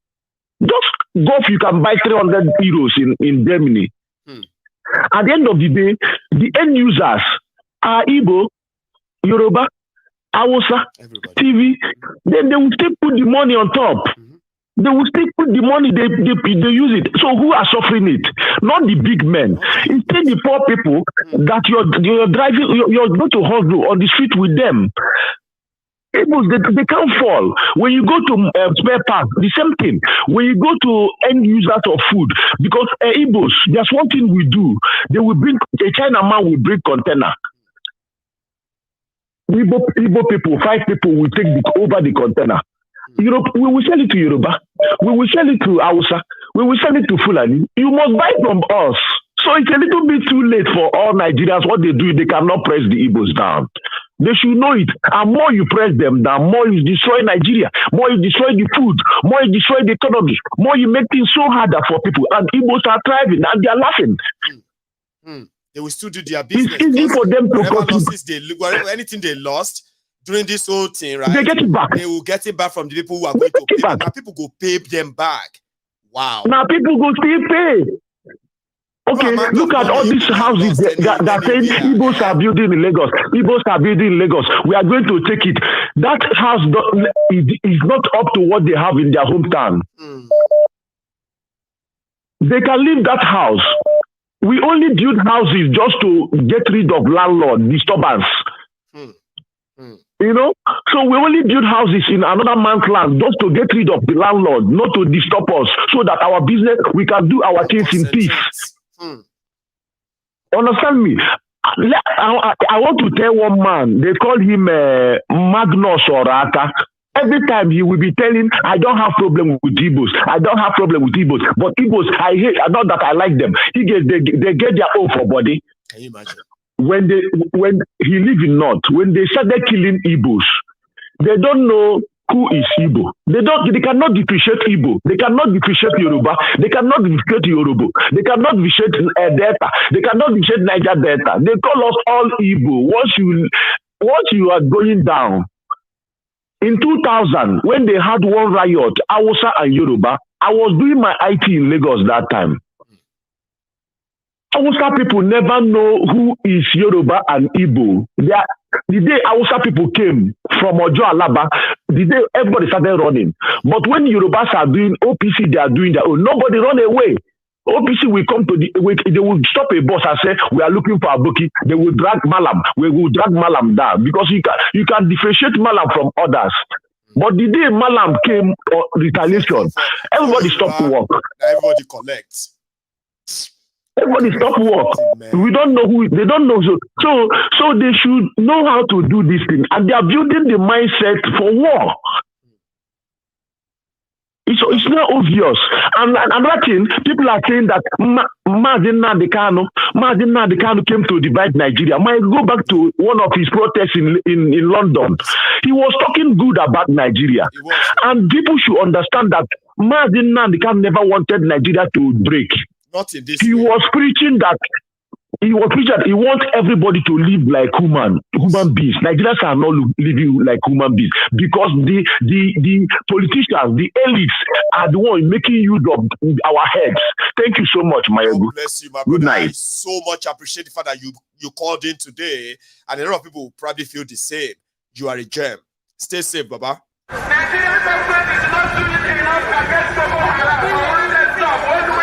My name is Nnamdi Kanu, and the reason why we're here today is to protest the killing of innocent women and children, and men for that matter, all over Nigeria, especially in the northern part of Nigeria. We are not happy, we are not pleased with what is happening, and that is why we're here today. As you can see, there are a lot of Nigerians who are protesting about the killing of families, people who are determined to tear the country apart violently, and it is not something that we support. It is not something that we would like to see continue, and we are here today to send a clear message to the Nigerian government, to the High Commissioner, that what is happening in the country is unacceptable, and we cannot accept it. If that continues, it will lead to the violent disintegration of the country. There will be no more Nigeria for anyone to go to. There will be no Nigeria for anyone to refer to. In fact, what is happening in Somalia today will be like a tea party. So we cannot allow this nonsense to continue. Something has to be done. And the consequences of the actions of terrorism in Nigeria must be driven home to the people, so that even the terrorists themselves will be able to understand that there is no mileage in where they're going. The only thing they can accomplish is the breakup of Nigeria. If they think that they can cower people, if they think they can force people to be coerced into a religion which is not theirs, then they are clearly mistaken. We are asking for peace. We are asking for people to get together. We are asking for everybody who loves Nigeria, who is associated with that country, to please prevail upon terrorism in Nigeria so we can bring it to an end. That is why a multitude of Nigerians are gathered here today. Those of us in the UK are determined to work with the government for peace. We are determined to work with the Council Committee for peace. The one thing we cannot stomach is a repeat of 1966. What is happening today in Nigeria was the reason why Nigeria fought a bitter civil war for 3 years between 1967 and 1970. If this continues, there will be another civil war in Nigeria. And this time around, no place will be safe in Nigeria. This time around, nobody will be safe in Nigeria. So it is imperative that everybody who has the interest of the country at heart acts now and immediately to stop this nonsense from continuing. Hello there. Hello, Mayugu. How are you? Good evening. How are you doing, sir? I'm fine. And you? Well, I am here, getting there. So thank you. Good. I said, let me take the opportunity to ask for how you are faring and how you're doing, because I think the last time I watched your video, I was like, oh my God, right? Why am I even asking now? So sorry about that. Hope you have a speedy recovery. Getting there. I am. Thank you so much, Ken. Thank God. Thank you. Don't worry, we'll be praying for you. I mean, I appreciate that. Yeah. Thank you. Yeah, no problem. We'll do. So coming to the messed up place called Nigeria, it's sad. I mean, you could see that they say Tinubu is really. I think I heard somebody say, I mean, not here. It was a friend of mine that would say, "Oh, you see now, I told you Tinubu is watching Zoom," and I said, leave that one. That one a small screen. This one is just an intro, just to distract and deflate the real goal and objective. And this advisor. Let's look at the advisors. They are another bunch of criminals. The bunch of yes men, loyalists, and the rest of them who has nothing to offer Nigeria. 100% nothing to offer. But time will tell. Exactly. So you know what I did? I took the liberty and the time to go through each and every one of them. So I was able to draft out their profile, everything, all the negative things most of them did. And then I called the guy, showed him, I said, "You see this?" He said, "Oh, where am I getting that?" I said, "It's there in the public view. Go Google them, you'll see everything about them. It's there." So at the end of the day, now he announced the retirement of those service chiefs. Now, the retirement of service chiefs, does it change the trajectory of anything? No, it doesn't, because keep in mind, the current, even the previous and the current service chiefs now that he put in place, they have all been eating in the same plate. They are not going to do anything, because at the end of the day, who are they going after? The same people APC have always been using said they were going after now. It's a waste of time. So me, I've had the liberty to serve in that establishment, and I know this for a fact. They ain't doing shit. They're not going to do nothing. Okay, they're just there just to act like it's like a camouflage. At the end of the day, plus and minus 2-3 years, you and I are going to be here. We're going to be talking about it. That okay, is it not the same people? What have they achieved? Nothing. But the only difference is that Ken, right? What people usually do is that people usually say is that in another 4 years now they will go and do the same mistake again. But one thing people should always remember is that you see this particular one is not just a mistake or election mistake like what you did with Buhari. It is a generational mistake where people died, where people's future, everything died, and they will never get them back. Now, and in addition to what you said, if you look at everything, look at it when he got in and up to date. Every decision he takes is like either one, he comes out, says something, not really getting the crunch of how this thing bites very hard to those same Nigerians that he said he's there to serve. One, that's two. So I'm sorry, that's one. Two, again, he says something, right? He goes after this one, he removes this one, this and that. Who is he removing? These are the same people that his own APC people put in there that messed up the country, that turned it to the way it is. And yet, I'm hearing the Lagos Cyberboku, all of them saying that, oh, he's working. What are they talking about? It's the same old soldier, the same old set of people. And then he decides to remove them, and then he put in the same another criminal that will continue to do what they are going to do. That's you have the Senate president that they put there that will be his pawn. The House of Representatives, the same thing. So it's just a waste of it's just That's a waste it of is time, difficult to understand how people build hope in these guys, right? Like me and you can sit down, having know what we know, what we see all the time, right? And then we still believe that I still believe that God can still use them, Sha. Like people who say that, I don't know how they cope. And you will say, oh, it's so annoying. I don't get annoyed with people like that. I just try to understand them. Sure, you get like people who know all of this that you just mentioned now, for real, right? And they will say, I know they are all bad. I know that I just believe that God can use them. Like, how do you really believe that when you say that? I hope somebody will call in tonight and tell me how he feels. Because instead of me getting angry with people like that, right? I just want to understand them. Come and tell me how that kind of a strong faith, how it be, go, that you be like, having seen all these thieves, then suddenly you believe that they will do better. Okay. Yeah, me personally, I don't want to waste my energy and my time thinking about. So unbelievable. They're not going to get. Nothing's going to change. Nothing's going to change. Okay, so they can sing all the songs, praise all the worship they want to worship in. Nothing is going to change. You and I are going to be here. We're going to be talking about this. Does anything change? Nothing. The same people are the one that will come and start running their market. No problem. So Thank you so much. Stopping by. Bye. It's a beautiful one. So yeah, I have another caller. Hello there. Hello, Mayegun. Hello, sir. It's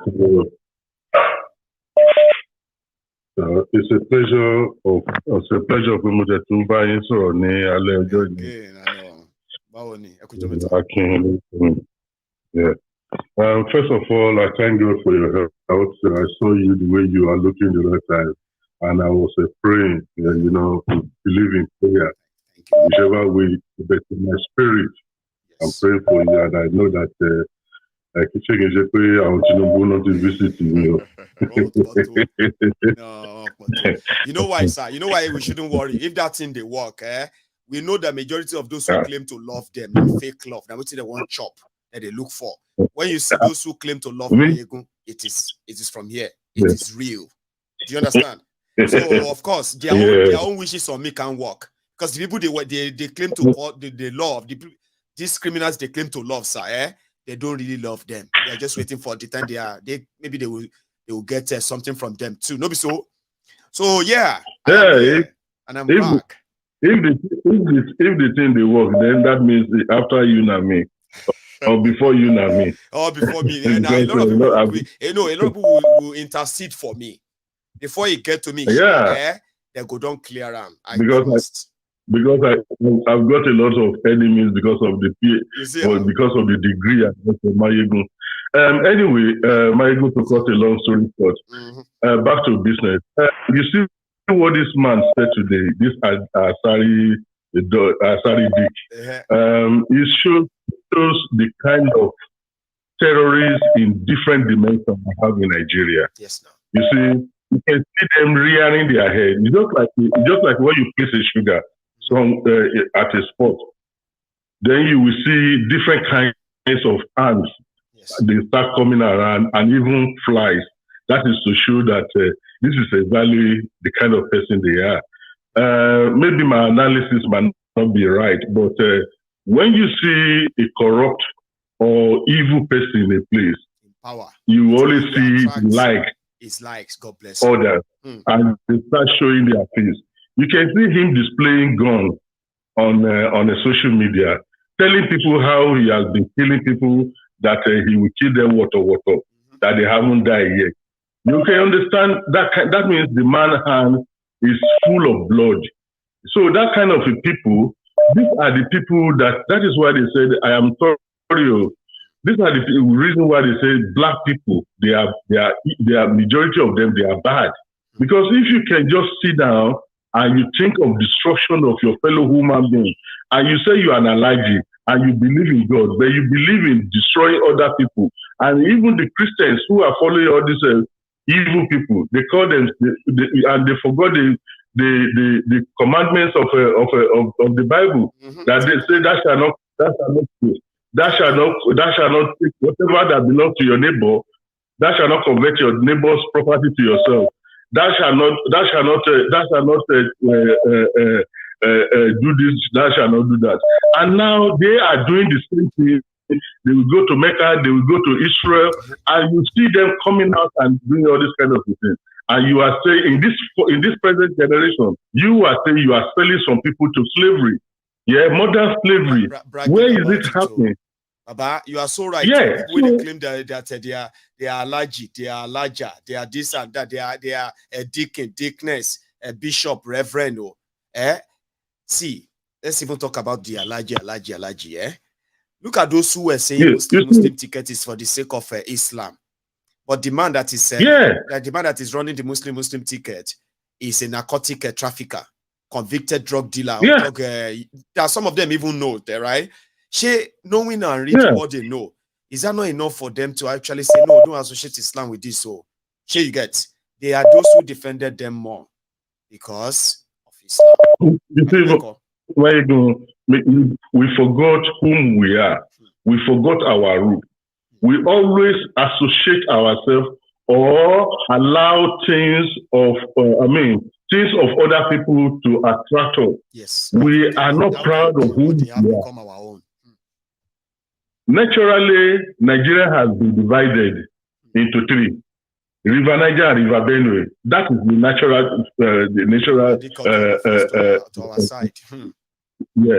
So you are on your side and we are on our side. And when you see the regions, Western region, other region, and the Southern region, you see how everything is going on well.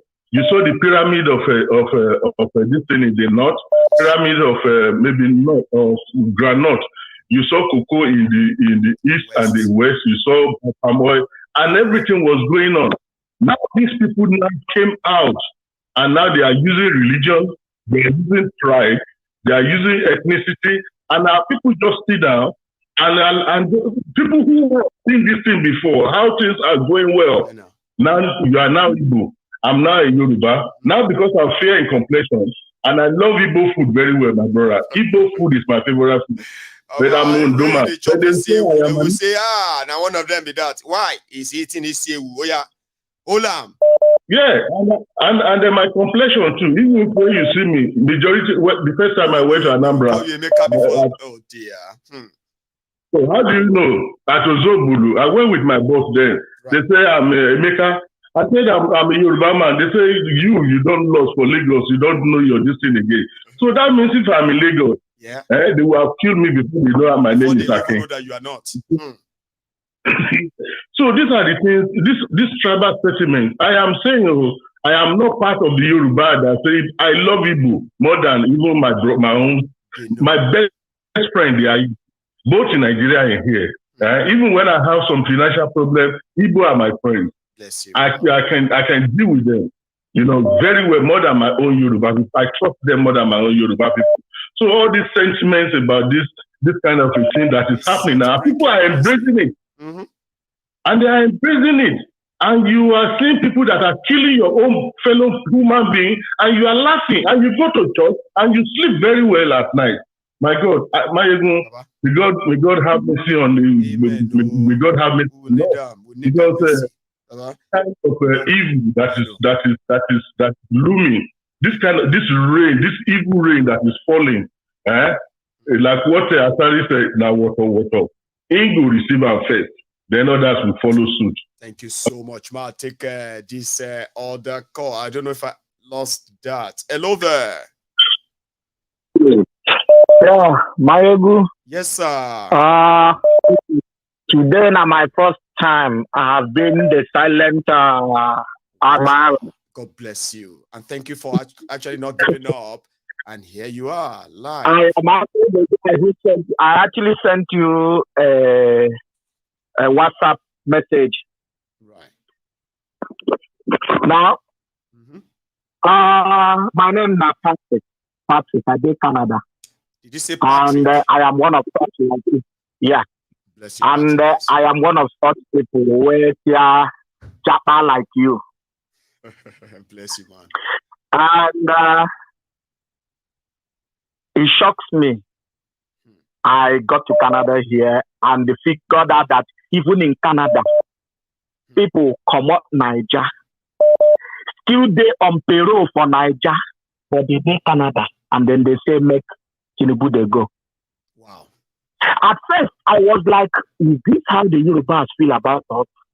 Until I come to say these guys they on the road for Nigeria, I say okay, I forgive them. Not the phobia. They say them the perpetrators they follow for what they happen for Nigeria. But I look them say, if only you know and understand that what goes around comes around. There are things you must venture. My brother, I tell you one thing. Tell us.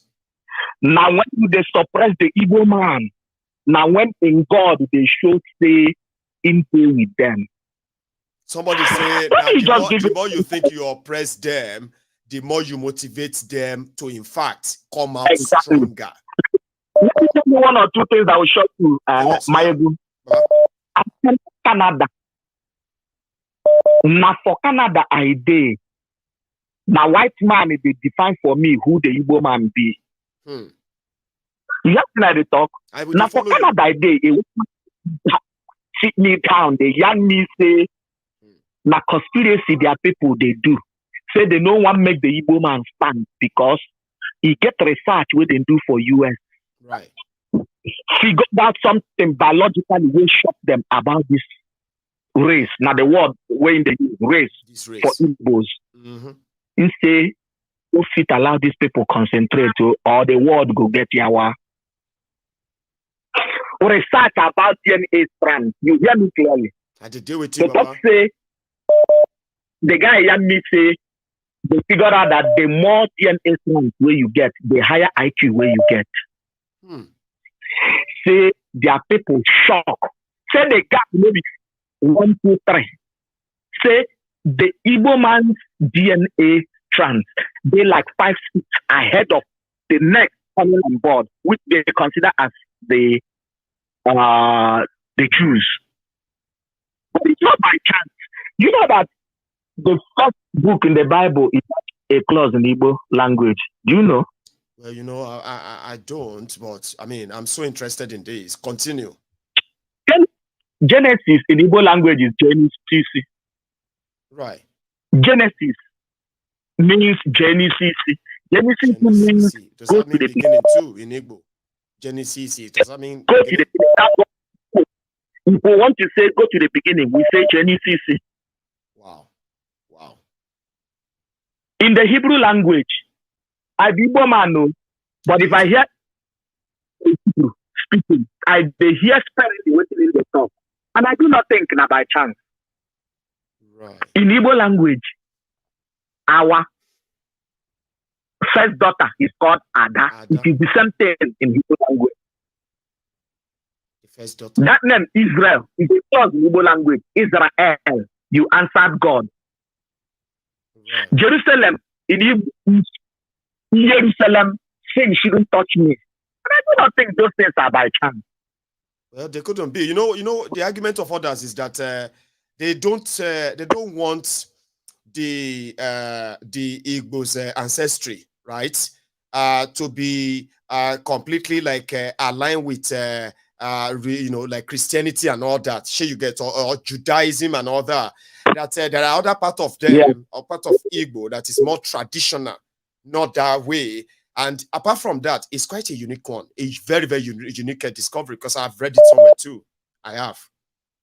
You know, there's a lot of things that the white people whitewashed. They don't know. There's a lot of things they whitewashed, and one of such things is like making you believe, they are better off than us. I know. I did for Canada. They fix my motor.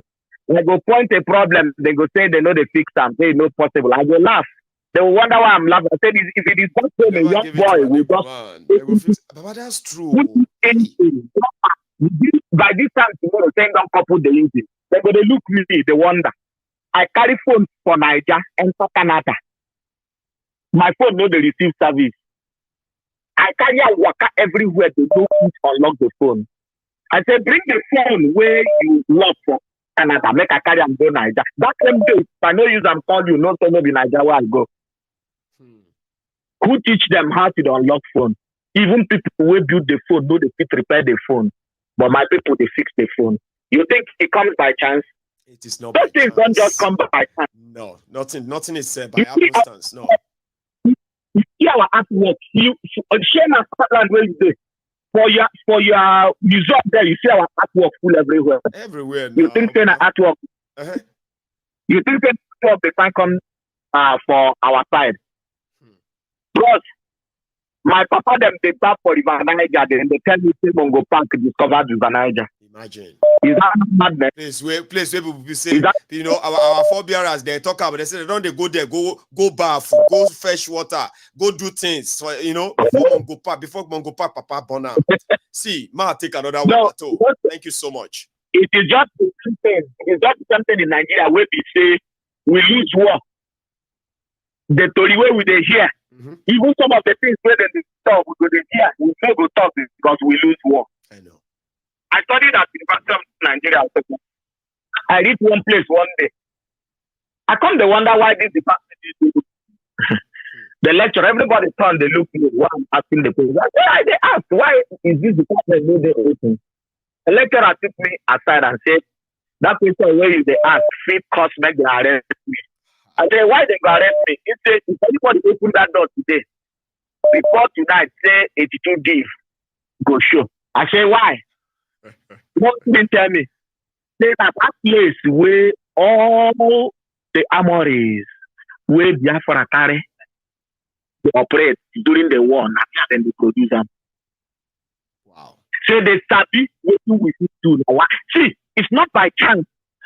To tell you the truth, what can that man tell me here? They talk say everything where they happen, even the xenophobic attack from the Yoruba to the Igbo, say not be Yoruba be the issue. Say if Yoruba come up, watch another tribe will spring up. Say they are paid to do what they are doing. Watch now. Before it's not take another one because of our time. I mean, I could listen to you all night, by the way. Pato, see, I hope I'm lucky to hear from you again some other time. Patrick, thank you so much. Yeah, I'm going to take another one before we begin to wrap it up. Okay. Hello there. Hello, my good diary political baba. Hello, ma. I am very happy. My name is Ola. Yes, I'm calling from the US. Lady Ola, our lady. Please, ma'am. I always tell some of my friends that Adura Oran, Ekpe Koran, Nigeria ò lè dá. Now, I was able to discover some little things about, each culture in Nigeria. That once Nigeria divides, every region can deal with their ways. They can deal with their honorable thieves. Yes, sir. They can deal with their honorable apanyo, honorable olori buruku. 100%. We can deal with them.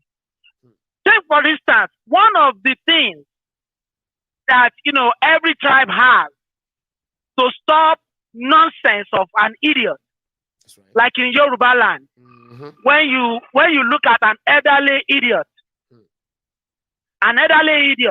call him Omoale. He will stop everything he's doing and listen and see why are you calling him Omoale. So we can deal with them that way.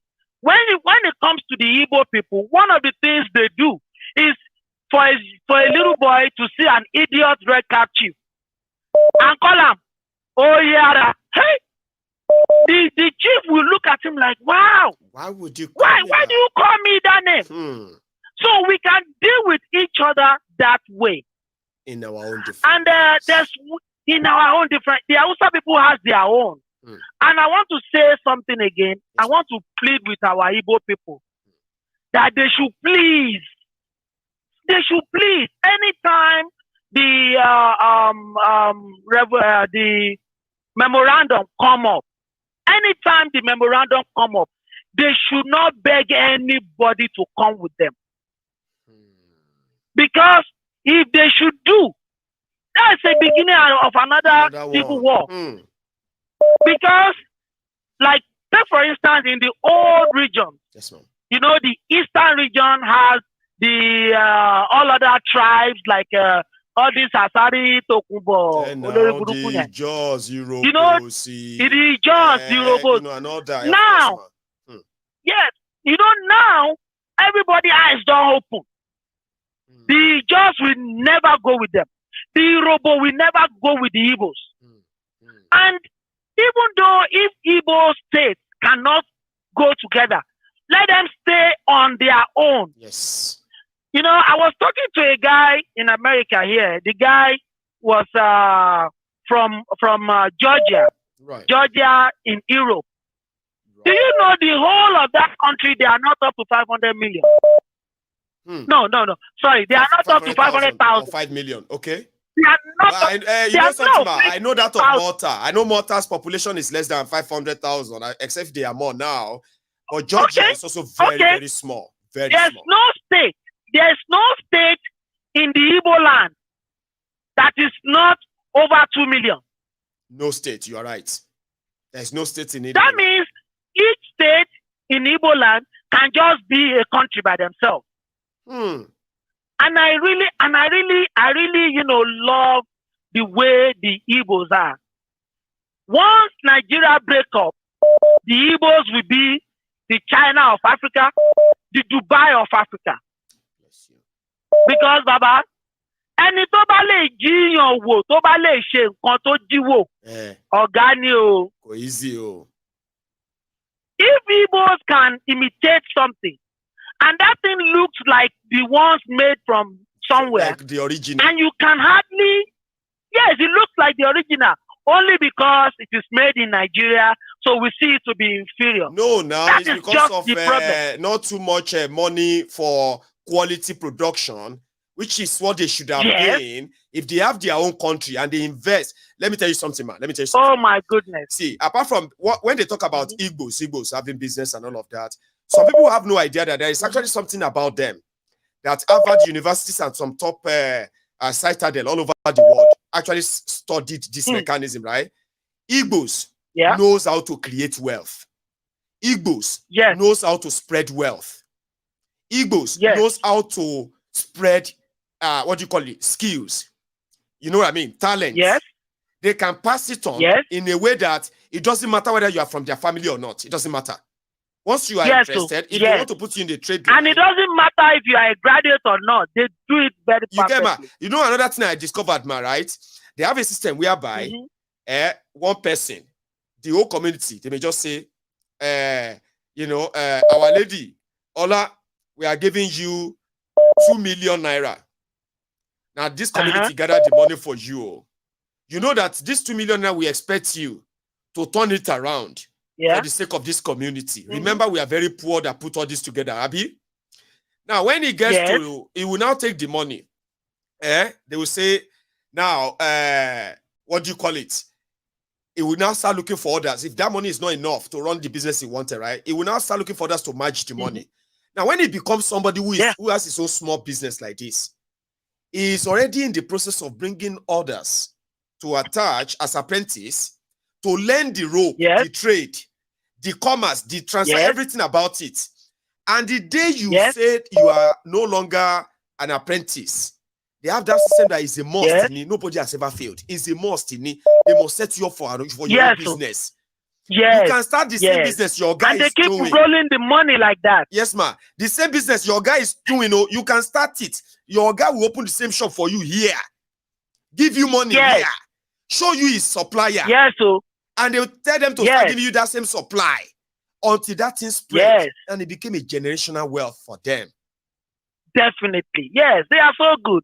Then I want to say something about these service chiefs that Kolu just have on. So from the trend of the way Kolu and his Yoruba cabal, the way they rule, right? They will want to make friends from those service downs. Yes, sir. So I can bet you many of these service chiefs, many of them are due for retirement.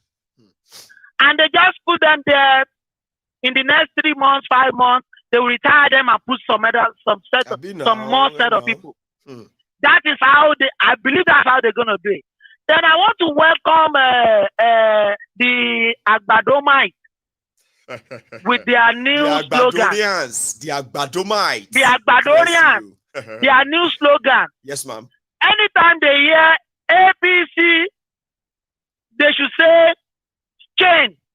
APC change. Third time APC change. Shake it. Change shake it. That's what they go see. Right. Change shake it. Change shake it. That's what they will see. Thank you so much, Mayegun. You really give people, a way to express, their thoughts and everything. And thank God for the social media that is putting everything out there for everybody to just tap on it and say their mind. You see, if anybody wants to be ignorant in this day and time, it is a choice. So, you know, ma. It's a choice. You can no longer say, but I didn't know that now. I mean, I don't know that is happening. It's your choice. So, if you want to be ignorant now, it's your choice. The information is everywhere. Just tap on Google. Yes, ma'am. Just tap on Google. Who is my great grandfather? Google will tell you something. Bless you. Yeah, so Google will tell you something. I know. Thank you so much. Thank you so much, Mayegun. Bless you. Thank you. Bye-bye. You have a good evening, okay? This is where we're going to draw the curtains tonight. I appreciate everyone who has been part of this. I do. And I hope we will do same again tomorrow. Enjoy your evening or your day if you are not yet in the evening, wherever you are. Thank you. Before you go, please, you can still like this broadcast. You can still share it. And then when I come on next time, you will be one of those to be notified. So thank you to everybody. I will see you some other time. Good night.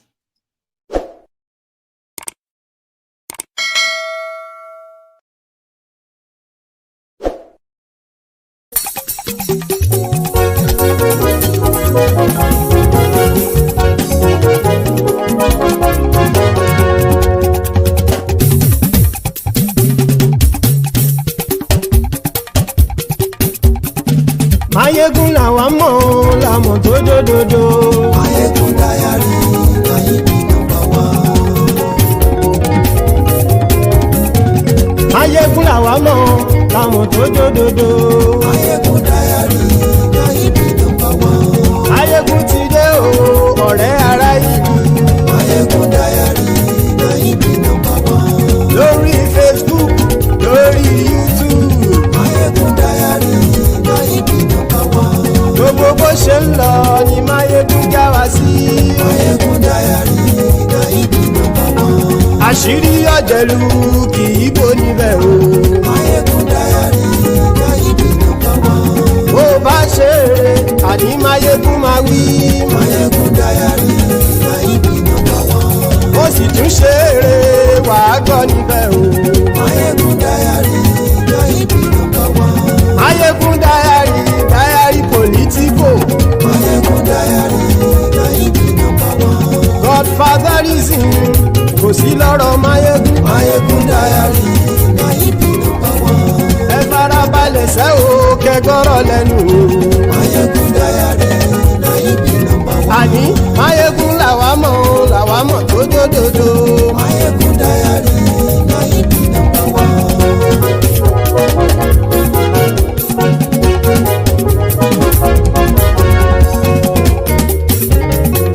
Àní ẹ̀sùn ràkì. Mayegun ti dé. Mayegun ti dé. Ọ̀jẹ̀lú ẹ̀sùn ràkì. Mayegun ti dé. Àní ẹ̀sùn ràkì. Mayegun ti dé. Lórí Facebook. Mayegun ti dé. Àní ẹ̀sùn ràkì. Mayegun ti dé. Lórí YouTube. Mayegun ti dé. Àní ẹ̀sùn ràkì. Mayegun ti dé. Bọ́ bàbá gbé wúrẹ́. Mayegun máa wí. Àní ẹ̀sùn ràkì. Mayegun ti dé. Ijó ìgbádìyẹ. Mayegun máa wí. Àní ẹ̀sùn ràkì. Mayegun ti dé. Bí pẹ̀sìdó bá rúfin o. Mayegun máa wí. Àní ẹ̀sùn ràkì. Mayegun ti dé. Bí gómìnà kówó jẹ. Mayegun máa wí. Àní ẹ̀sùn ràkì. Mayegun ti dé. ọlọ́pàá tí ń darí bá ayé ẹ̀sùn rájì aṣòfin tí ń rúfin o ayé ẹ̀sùn rájì òkúra olóṣèlú ayé ẹ̀sùn rájì ọ̀jẹ̀lú ẹ̀sùn rájì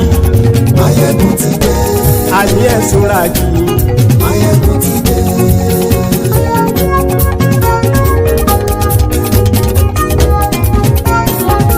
Máyégún ti dé gbogbo ọ̀jẹ̀lú ẹ̀sùn rájì.